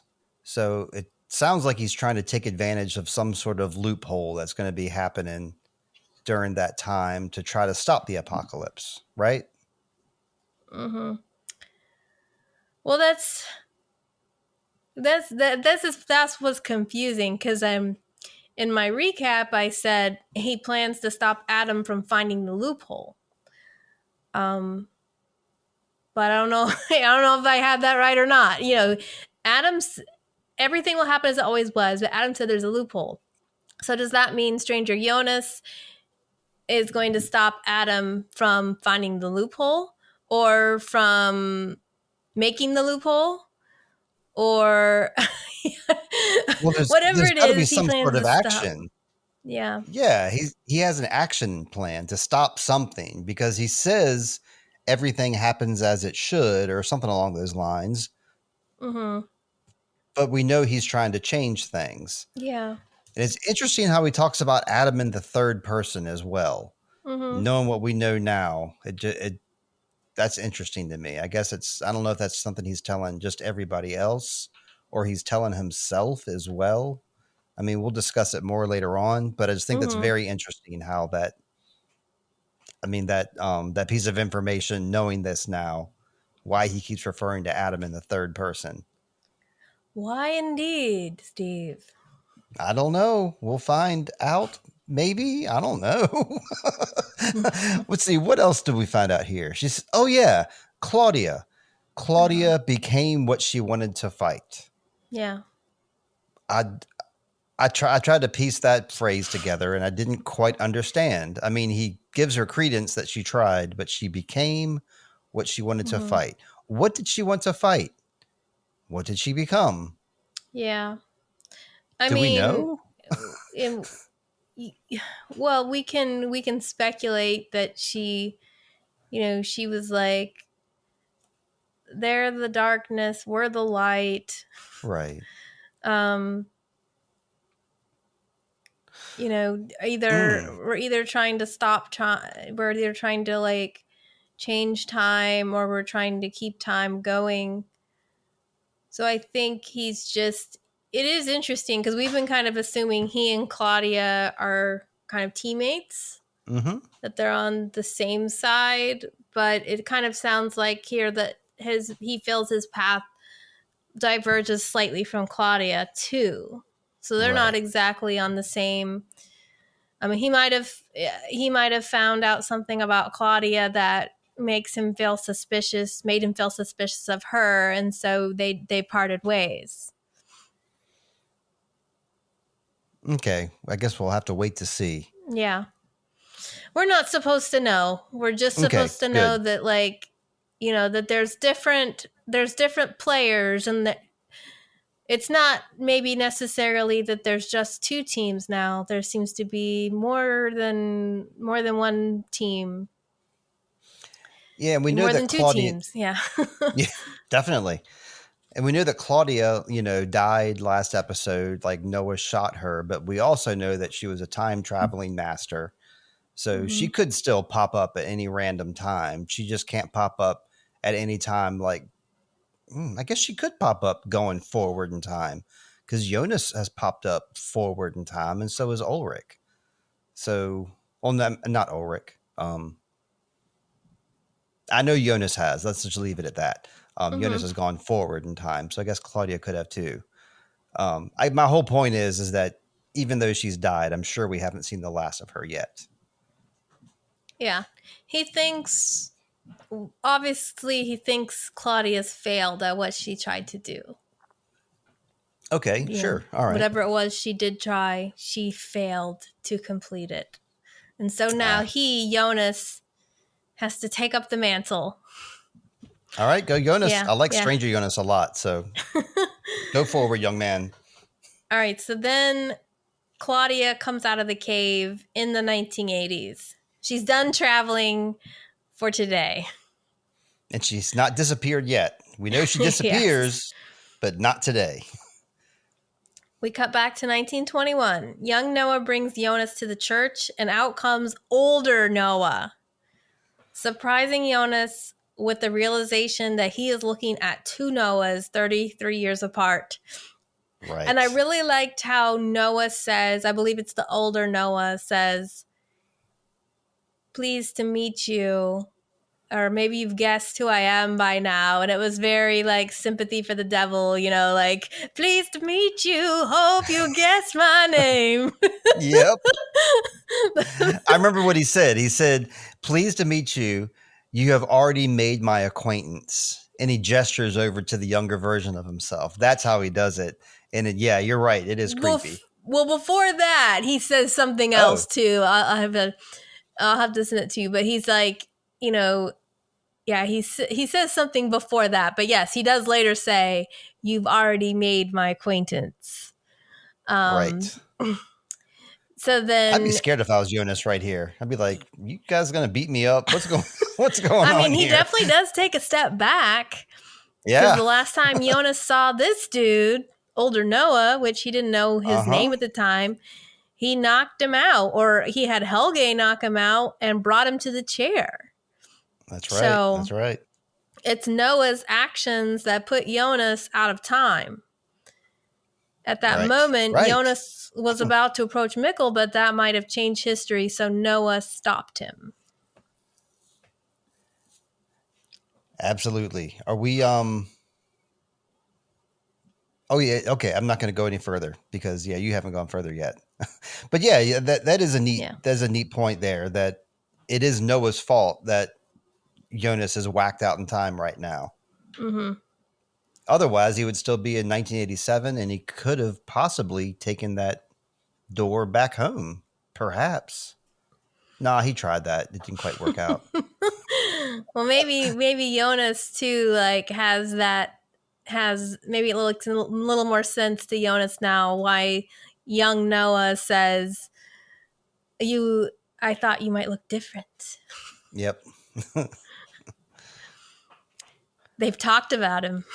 Yeah. He's probably a topic of conversation a lot. It's like, God, I keep hearing about this Jonas guy. Jesus, when am I going to meet him? And then he meets him. And he's like, you're really boring and lame. Yeah. They really talked you up. Yeah. All right. So we have our interlude, The World Retreats by David O'Dowda. Let me During, can I give him a little bit of praise and give these okay. interludes a little bit of praise, just maybe Okay. 30 seconds worth? Because we're watching another show right now called The Morning Show, Jennifer Aniston, Steve Mm-hmm. Carell. And it's not a bad show. I mean, it's not my normal type of show I watch, but they have musical interludes every episode, just like Dark, right around the same time that Dark has its interludes. And let me tell you, Dark interludes are superior to any other show I've seen. And Mm-hmm. that's what drew me to the show.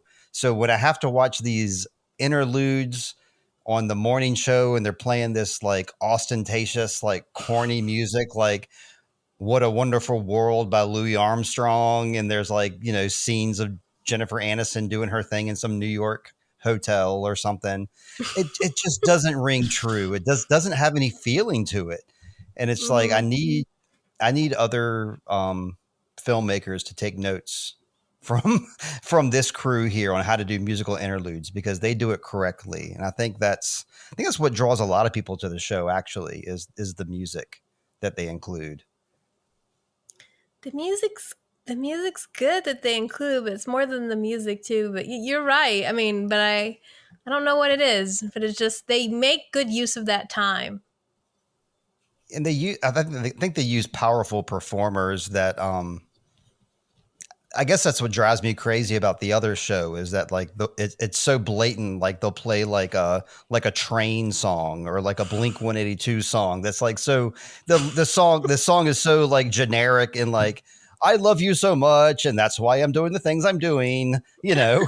And like the lyrics to these songs have so much more depth and just Mm-hmm. emotion to them, and it's more about a mood than Mm-hmm. um than Yeah. anything else. So during this interlude, we see Bartosz tied up on the floor of the cave. Katerina looks at the pictures of her son. Her kids come in looking sad and worried. At the time, I thought they looked sad and worried for their mom, but now I'm Hmm. kind of like, they, yeah, I don't know what their feelings were exactly, but they're not talking to her. They could have said, "We're glad you're back, mom," but they just go up. They kind of stare at her forlornly and then go upstairs. Yeah. Um, Katerina's processing things, so she isn't sharing. Elizabeth and Francisca look at the empty sofa, aware that their parents are still gone. All right. And then the Noahs, this is like the Jonas brothers, the Noahs lead Jonas through a series of caves. Claudia comes home to look at Regina sleeping on the sofa. And Clausen writes the name Alexander Kola on the evidence board. Don't know why he didn't do that before, but the one thing I noticed was really neat was the elevator that they took down. I didn't realize that they were getting into like this really old fashioned, old timey elevator from the Mm-hmm. church, and that's what led them down to the caves. Like when I first watched this, I thought that they went through a door and another door, and then they were in the caves. But Mm-hmm. instead, they took an elevator down to the caves, which is super cool. That the Yeah. caves are connected to this church. Yeah. All right, 2053. The girl from the future is in the room where Jonas walked into the God particle. She walks outside and is confronted by an angry Elizabeth. She's real angry. She got a gun. She got a rifle. Yeah. The girl from the future is no longer the obedient assistant. She demands to know what Elizabeth knows about the God particle. And Elizabeth signs, they say it's a piece of God, but it's a piece of the devil. I really liked this scene because I appreciated so much how the girl from the future comes out. Elizabeth's got the rifle. The girl from the future is like, I'm going to put all my stuff down so I can sign with you. I mean, that's how I'm interpreting that. She's like, okay, I need to talk to you. She doesn't get all scared, that she's just like, all right, I'm going to put this stuff down. And Elizabeth signs one-handed. I'm just like, this girl's amazing. Yeah, that's right. She is. Yeah. She's dirtier than Stranger Jonas could ever be. How did she get so dirty? She's working hard, Steve.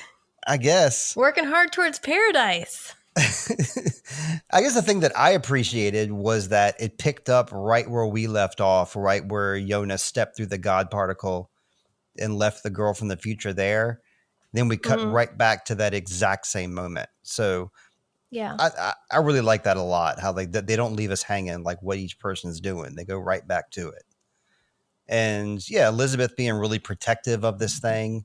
I don't blame her for thinking it's part of the devil and, saying these things, but where is she getting her directives from? Like, I have a feeling that there's somebody else involved. And it doesn't seem like she's the one that's in charge of everything here to me. I mean, I guess she could be. I don't know. I have a feeling there's somebody above her. This is the vibe I get. Yeah. I mean, she uses the words paradise. Right. And the people that talk about paradise are like Adam and Noah, but we haven't really seen. We haven't really seen her talking to Adam or Noah, but she talked to them when she was a little girl. But yeah, it's a good scene though. Yes, I appreciate. I think, I remember on my original watch, this isn't somebody I expected to see again. Right. Right. Yep. The girl from the future.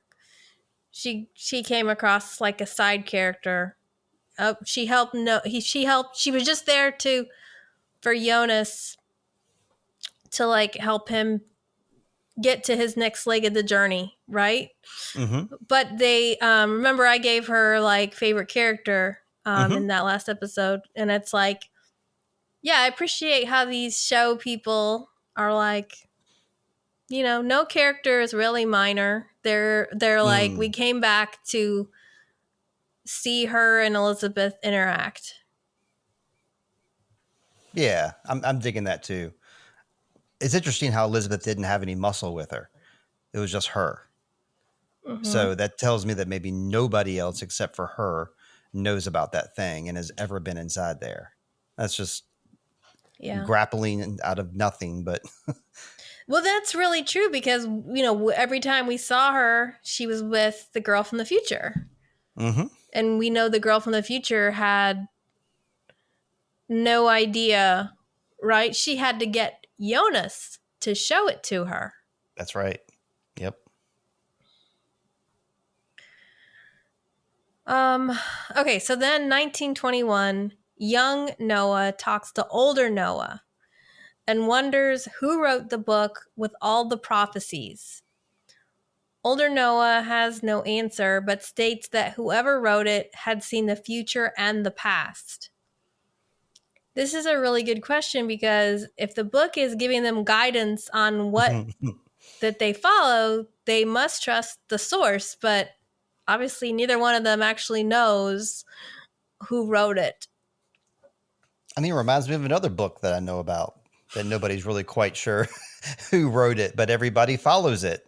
The Bible. I mean, there's no like one author that like, you know what I'm saying? It was given to them like by divine. Well, we know like the writers of the books for the most part. Well, of certain chapters, yes. Yes. Okay, bad comparison. Yes. Let's move on. That's okay. That's okay, Steve. You're not alone in your opinion of that. Okay. So young Noah then asks, what will happen next? Old Noah says that Adam will send him, Jonas, so that the last cycle can begin.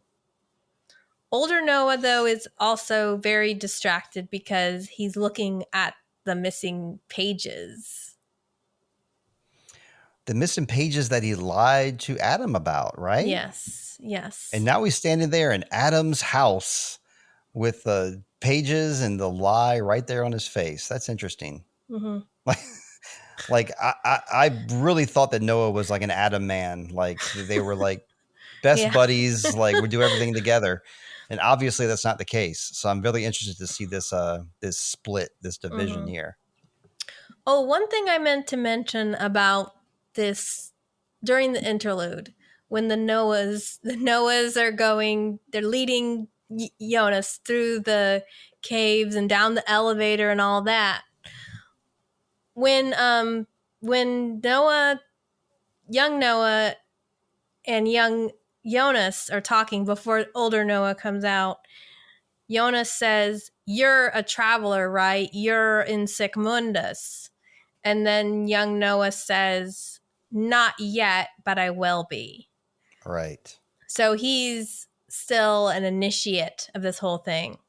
And during the winding journey down to Adam, the two Noahs are together, both accompanying Jonas. But at a certain point, Jonas goes through, an older Noah closes the door on younger Noah. Right. There's like a certain level that he can't cross and can't know yet. Mm-hmm. So weird that it's like himself. Yeah. I don't even know how to put that into words, like just how bizarre that must be for the younger Noah, knowing that all the answers are right there. But I Or mean, that some of, you're hiding things from yourself. And what right. reason would you have to do that? Yeah. I mean, I guess there's some things that you shouldn't know before it's time. Like I'm thinking of like little kids, like learning things that they shouldn't learn, Mm-hmm. um, that adults know about. So I Yeah. guess it's kind of along that line. But I guess when you're dealing with time travel and dealing with the travelers, there's probably some big stakes happening. Yeah. So they probably keep everything pretty tightly under wraps. So now we're in the great room, the great Sigmundus room with the big painting. And we can Mm-hmm. see the painting, the Fall of the Damned. We see the whole thing this time instead of just portions of it, which is what we were seeing before. Jonas Right. comes face to face with Adam. Knowing Jonas will be disturbed by his scars, Adam shares that all the time travel took its toll on the body. The body is not meant to withstand so much radiation. And before the suits were invented, Adam did a lot of traveling through the mines. He doesn't say all this. I'm narrating here. Okay. Adam did a lot of travel through the mines with no protection. So then Adam asks Jonas if he's ready to begin. But Jonas is ready for this to end. Typical kid answer. It was kind of a typical kid answer, yes. Before you go on, I want to say Mm-hmm. that before Adam interrupted Jonas, Jonas was messing around with some of Adam's stuff, and some of the things that he was playing with was the parts of the time machine. It looked like it was pieces of the time machine, like not put together yet. Hmm. You could see some of those same like shiny golden kind of round thingies and other stuff around there that kind of resembled it. Oh, okay. So then Jonas asks, "Who are you?" Then Adam lands a doozy. He is Mm-hmm. Jonas, Ik ben du, and proves it by unbuttoning his shirt and showing Jonas the scar on his neck. Jonas Yes. takes a step back, reeling from this news, tears streaming down his face. And Adam ends by saying, "Everything is lined up, just needs a push." So we don't know what's going to happen, but it's likely that Jonas himself created the original portal as a means to get back. So he may be Yep. responsible for his own suffering. That's so neat. I mean, he first off, like he's him. He's Adam. So we keep hearing Stranger Jonas talking about Adam, but he talks about him in the third person, like I said before. So he does he consider Adam a separate person from himself? I wonder. That's so interesting. Mm-hmm. And obviously they look differently because of the radiation poisoning. Um, I don't know. I'm trying to see some of Jonas's characteristics or some of Stranger Jonas's characteristics in Adam, and I'm not Mm-hmm. seeing it yet. He seems like a completely separate character to me at this point. Yeah, Um, I mean, I'm I've known about totally this. with You you and on I. that. What's that? I said I'm totally with you on that. Yeah, it's like Okay. in fact, yeah, it's like it's enough of a, especially with all the characters in the show and how good of a job they do both physically and behaviorally with how they represent people. We've talked about it before. And this is so markedly different that there's a very strong temptation to not believe this reveal. Right. Sure. Sure. And I could see that. And this early in the show, like this, we're like halfway through the season, so it almost seems like it could be like a red herring. Um, Mm-hmm. but yeah, like I said, it seems like a totally different character, and I'm curious how they are going to time travel at this point because there is, as far as I know, no time machine back there, and the portal isn't ready yet. There's no God particle, but this Adam fellow seems pretty confident. I guess it must be through one of those time machines because Noah's been traveling back and forth through time. Because I guess this is like where he keeps going back to. Like Mm-hmm. when we see Noah like talking to Bartosh in 2019, Yep. and then we see him talking to Adam. I guess he's going back to here. Mm-hmm. Yep. That's a good thing to suppose.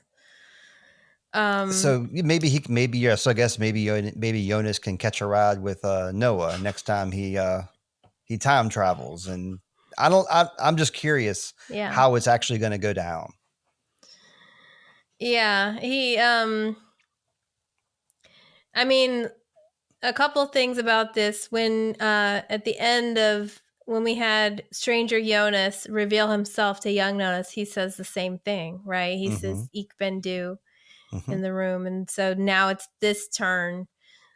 So it's kind of a parallel of that scene. But like the implications of this must be horrible because Jonas has this dream, right? This dream of returning back home, maybe being with Marta. And here he, if he's to believe this, his future is to be this wrinkly old dude one day. Right. I mean, Right. no You're hope. yeah, you're correct to be dubious because that makes a lot of sense. Like when we saw Stranger Jonas reveal himself to Jonas, it really made sense. And then you think back to like how their mannerisms are the same and they look the same. Hmm. And these two, I mean, he has the power of having like a wrinkly face, so you can't see his his features. But Yeah. you're right, it is dubious. I'm really curious to see how it goes now that you mentioned that because they could just be like stringing him along this whole time because Jonas is still, not in control of anything as a young man here. He's still just kind of going where he's being led and trying to get home, but he's not in control of anything. He's not assured of anything. Hmm. So he Yeah. has no choice but to believe. And we know that characters keep secrets from each other. We have the diary with missing pages. Hmm. There's all these characters with different agendas. So it's just the ground feels really fresh for somebody to try to mislead Jonas because he's in this very precarious position, right? Like he has the ability to change the future. I mean, literally, all these characters really do. Although maybe they don't. I don't know. We could argue about that, but it's like he's the teen Jonas, right? I mean, so the future is for him it's still unclear. So if you wanted to keep, if you did find a loophole or you did find a way that something could be fixed and you didn't want that to happen, this would be a pretty good lie to tell somebody. Yeah, I guess you're right. Yeah. So, yeah. So that's the end of the recap. That is it. That is where we end. Will or Ampong. And yeah, I can't say that. Yep, and I'm gonna stop the recording right where you said that. That was our recap. So yeah, we're at the end of our time here now. So let me stop this record, and then we'll pick up again on Soundtrap. Okay. Okay. Okay, I want to. All right, Lindsay, it is time when we discuss our favorites and our least favorites of the episode. And I made you go first last time, and then I copied you because we had the same opinion. So I'm going to go first this time. Let's see if you can copy me or not. It's a really wide open field this time around because we have a lot of really good people and a lot of really despicable people this episode. For my favorite, my MVP of this episode, I got to bow down to Katarina. Not just for that scene where she broke down with that picture of Mikkel when she was in the school office, but for that bunker scene and for the car ride with Charlotte. I think she killed it this episode. I think that she rose above everybody else. Like, everybody cries. And I think that's just something that actors learn to do. But it's different to learn to be bewildered and angry and just feeling like just many emotions at once and just portraying it on the screen well, like she does. And she's my lady, Katarina. Give it up. How about you, Lindsay? Who you like in this episode a lot? Well, Steve, Katarina is also my MVP. You're copying me. Sure I am. But no, it's actually on this piece of paper that I was going to pick her, and she killed it, as you say. This scene, I mean, her scene with breaking down in the high school, I think, is one of the most emotional scenes of the entire show. To be honest with you, okay. So it really gutted me the first time I saw it. And every time I see it, she does a great job with this scene and coming down to the bunker and just her angry retribution is still very much alive.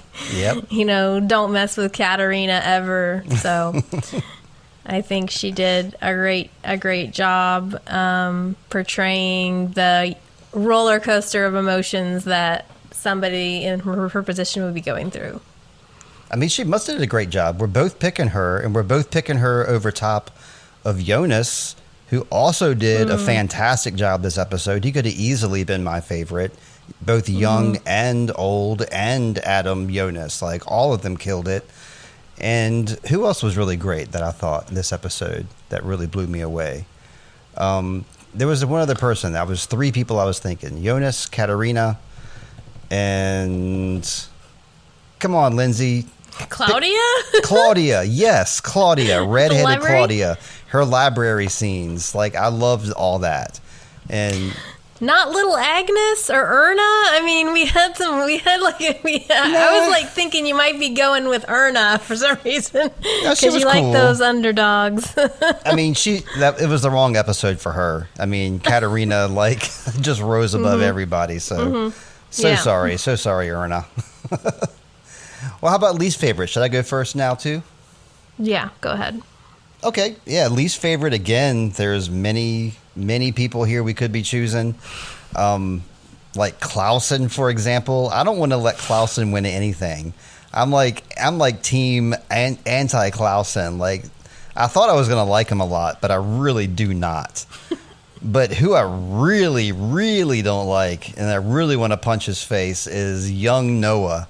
So young Noah is winning my award for this episode. He is just so despicable to watch and just gets on my nerves so bad. And staring at Jonas while he's sleeping. What a creepy move. So, yeah, young Noah gets it from me. Well, okay, that's interesting because before I gave it to Katarina, I almost considered giving it to Teen Noah, my favorite. It sounds like you're saying Team Noah, like teenager Noah. Yeah. So you didn't give it to Noah then, no? I didn't. It was gonna. I'm saying he was gonna get my favorite character. Oh, though. your favorite? Oh my gosh, Yeah. we would have been in a fist fight. Okay. So my least favorite this episode is gonna go to Magnus. Oh, the heart good of my choice. heart. The heart of my heart, but boy, do you have to punch a guy when he's down? I mean, Magnus, I adore Magnus, even though he's a stalker, but he's just, he is a man of few words. He mostly speaks with his fists. Yeah. Or his body. So I guess he's acting in form by just beating up on Bartosz, but I didn't like.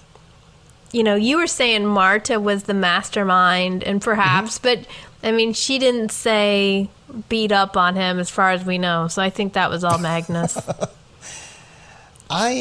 She does say leave him here. She is the one that says that. Yeah. Which I thought was the cruelest of all. Like punching him, I don't know. I think that's like a knee-jerk reaction. But like leaving him tied up in the dark cave, I don't know. It wasn't just that. But see, they hit him while he was tied up. That's true. Yeah. Now that you mention it, that is pretty low down. Yeah.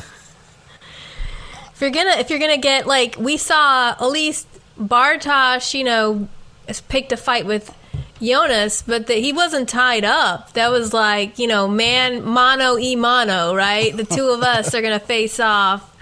Like, Magnus tied Bartosz up and then hit him at least twice. Wow. It's really gross. And it must have been bad if you gave Magnus worst character. Because I'm looking back here and you've given Magnus best character multiple times.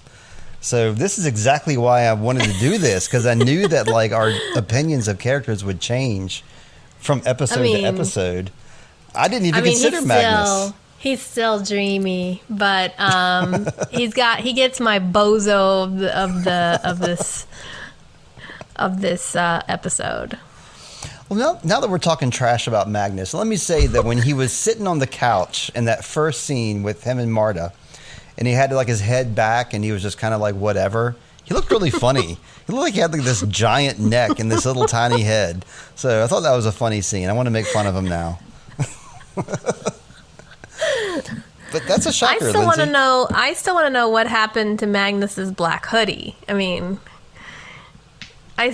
still haven't seen him in a black hoodie. And that was before this whole time travel thing too, right? So like, I don't think it got time traveled. Unless maybe Mikkel like stuck it in his backpack like before he left for school that day. That little scoundrel.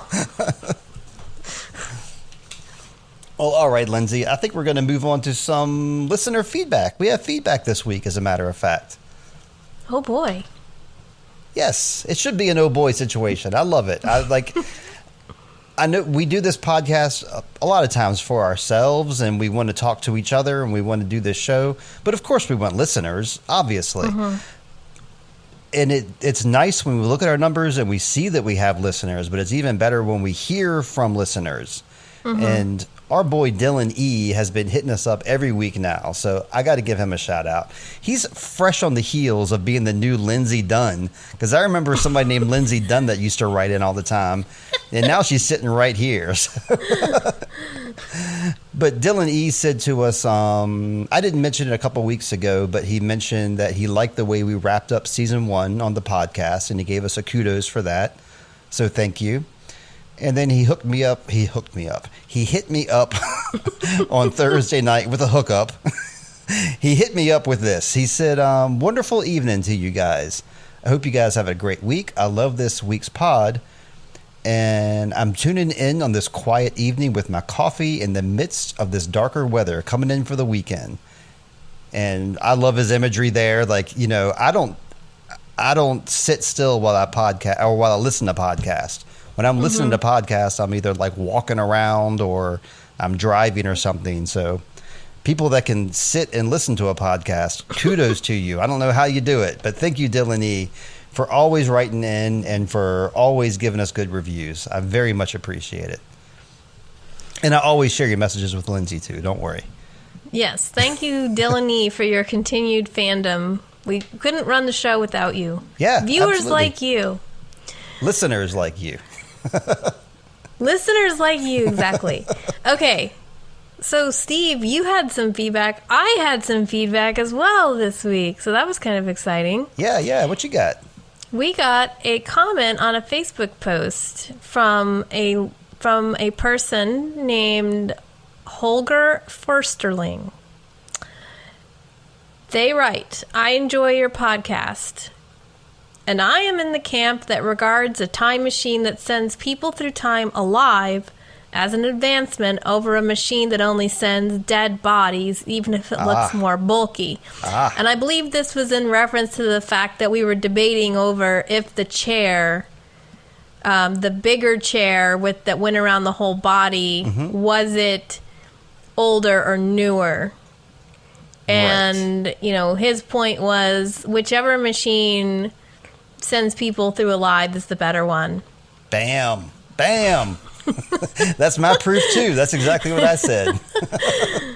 By the way, I'm sure the tennis player on the poster in Mikkel's room, remember we were saying, like, who is that person? The tennis player in Mikkel's room is Boris Becker, Wimbledon winner of 1985 and 1986. Interesting. Okay. I know that name, too. Like, he was the guy that was famous before Andre Agassi started becoming the phenom of, like, the late 80s. Neat. Yeah, I don't keep up with tennis, but I definitely recognize that name.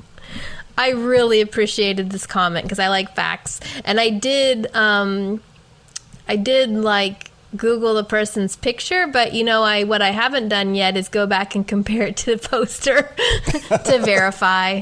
But I was like, you know, you can tell this person's really listening because we asked that question on the podcast only. So, yeah, that's right. Yeah. Yep. And then we got one more letter as well. Another comment on one of our past episodes. I think they commented on season 2, episode 2. And where did they go? Simon S is their name. I always censor out people's last names just out of habit. I don't know why. But Simon S writes, I'm digging it, because he gave us a good review on Spodcast. So first, I'm digging it. I like how long and thorough it is. And that immediately put me on Simon's side, because I was like, me and Lindsay are always so concerned that our podcasts are too long. So if Simon's saying that he likes it that way, then we're doing the right thing. At least me and Lindsay and Simon think so anyway. Okay. Unfortunately, this is what Simon says. I think I'm going to be watching ahead of the podcast, but please keep it up. We will, absolutely. And listen to us whenever you want. We'll still keep podcasting. Okay. Simon goes on. He says, P.S. Please stop calling Bernadette he. I cringe every time. Yes, absolutely. You're right. If I ever made a mistake and misgendered Bernadette, I apologize. Thank you for calling me out. It won't happen again, and if it does, Lindsay will punch me and make me edit it correctly. So we'll make sure to do that right in the future. I appreciate you writing, Simon. Thank you very much. Yeah, although I'm not sure if we ever have, nowhere in the show do we have Bernadette saying what their pronouns are. So, not that I'm, like, it is important. We do want to respect that, but we don't necessarily know how Bernadette identifies. That's true. Could be non-binary, could be, you know, like, so we don't know. Unless Bernadette, you know, these days characters would probably give their pronouns. You know, that's a big deal now. That wasn't a thing when Dark came out.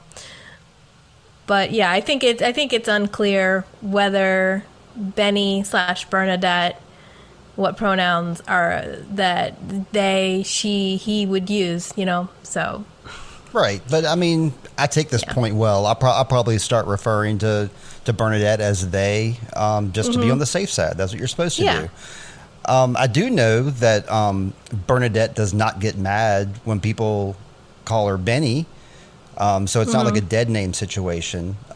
Bernadette will go by both names without any issue, it seems, because that's what their brother called. That's what Waller was saying, was Benny. So that's all fair game.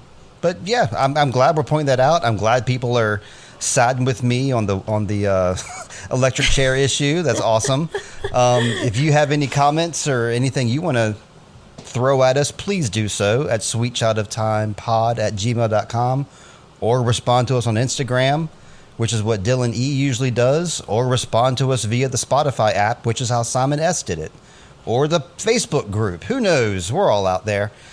We'll take any and all comments in any and all formats. Yeah, if we get a notification, we'll look at it and we'll be happy and we'll read it. Well, I think that's all we got for listener feedback this week, which is more than we've ever had. That's I gotta say. Well, I guess that's not true. Back in 1899 days, there was 1 week we got 11 letters in 1 week, and that was blowing my mind. That was crazy. But not about that was for Wheel of Time. Not 1899, yeah. Oh, 1899. Because I wasn't reading all the letters that I was getting. I would just pick out 1 or 2 of the best ones. And usually they were yours, Lindsay. You can pat yourself on the back. Yeah, I did have some good letters, didn't I? Absolutely. Well, Lindsay, what are you going to be up to this week? Do you have any plugs or anything going on you wanted to point us to? Oh, boy. Well, Steve, you know what big movies are coming out this weekend? What Barbie movies? and Oppenheimer. Oh, that's right. So Oppenheimer, or whatever they're calling it. I'm very thrilled that tomorrow I'm going to a press screening for Oppenheimer. Cannot wait. Okay. So I have the opportunity to write a review early. So I will try to get that out this week. I did finally finish my curtain raiser for the Fantasia Fest. So that is on the One of My Stories website, oneofmystories.com. You can find the top 12 movies I'm excited about to watch during Fantasia Fest, which is a Canadian genre film festival. And it's neat with Oppenheimer, with like nuclear energy. It's Wyndon adjacent, isn't it? Almost. Yeah, I guess so. They're talking about the atomic bomb, and isn't Albert Einstein in the movie? Like a character plays him. We see an Albert Einstein type in the movie. I'm not sure what they're in the trailer. I mean, I'm not sure exactly what they're doing with that. Right. Okay. Should be interesting. I'll be anxiously awaiting to read that and to see that movie. So I'm anxious about it. I'm a Christopher Nolan fan, so this is right up my alley. And Barbie too. Don't forget Barbie. I hope you do a good write up for Barbie and say how great Ryan Gosling is, please. Yeah, I did see. Now, there's no press screening in North Carolina for Barbie, unfortunately. I will be seeing it on Friday. But I did find that there was a video on YouTube that was like 30-some movies that inspired Greta Gerwig.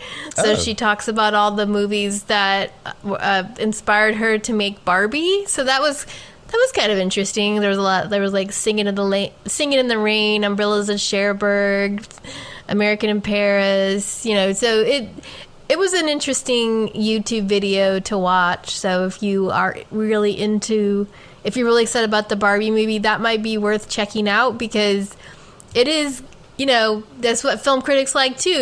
We like to see like, oh yeah, they're inspired by this scene to do this thing, just like we like to drool over Dark and there's this painting or this piece of music in here. It's, it's very much the same thing. So. Yeah, I'm looking forward to those two movies in different ways. Like Barbie, I just plan to, whenever it comes on a streamer, just watching it for free. I'm sure it'll be fun. But Oppenheimer, I I will see it the minute I'm available to. I'm really looking forward to that one. So I want to see what you have to say about it too. So say something good. Or take me with you. Can I come too? I'm free tomorrow. See, as for me, I am doing a lot of podcasts. I guess I should just go down the list here. Recently, I was on the We Live podcast, which is like a zombie call-in radio show. It's kind of like a fictional podcast, I guess you would say, like a improvised fiction. That was a lot of fun. I was on episode 6 of that. I was recently on the Dead Jesters Productions podcast, and it hasn't aired yet. Hopefully by the time this comes out, it might come out this Wednesday, which is July 19th, but it might not. It might be the Wednesday after. But his whole thing is, a lot of podcasters have things they do. Lindsay's a film critic. I'm just like a TV and music fan. What the Jesters do is they help other podcasters get their podcast going and help them with their marketing and their social media stuff. So that's kind of the angle they go at. So if you go to their website, it's just a lot of tools to help you become a podcaster, basically. Kind of like inside baseball kind of stuff. So I'm going to start putting their link in our next couple of episodes. Just out of favor, because they let me on the show there. I talked for like 3 hours about all kinds of different stuff, about podcasting and music and whatnot. And then Pyre Fire.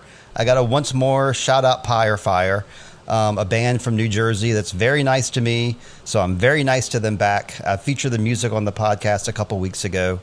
I'll put another link for their album on here. It's just a good listen. And I'm not on their podcast because they don't have a podcast. But if they did, I would be on it. And let's see. Make sure to check out my main link. Like Lindsay has oneofmystories.com. I don't have a .com. I have a link tree, which is Introvoid, which is the name of my band. I think I always forget to plug my band, but my music's all on Spotify and Apple Music and all those streamers. And that's me for this week, I guess. Does that sound like a decent plug? Did I babble enough, Lindsay? It sounds like you have a lot going on, that you're a very productive and popular podcast guest, Steve. Oh, thank you. It sounds like you have a lot going on, too, with a lot of movies that you watch and a lot of podcasts that you do. We're busy people. Well, let's end the business for the evening. Let's get back to our leisure. And let's end the podcast here, Lindsay.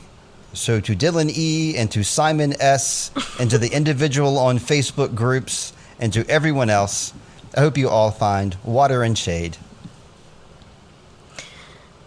And how about me, Steve? Do you want me to have some water and shade? Oh, didn't I include you in that group too? Well, Lindsay, my co-host, I absolutely want you to have water and shade, and I hope your kitty cat, who I failed to check on your cat this past week, I hope your cat finds water and shade as well. Steve, I hope you find water and shade and a loophole when you need it. Thank you so much. I needed that. From us at Sweet Child of Time. Bye-bye. Bye.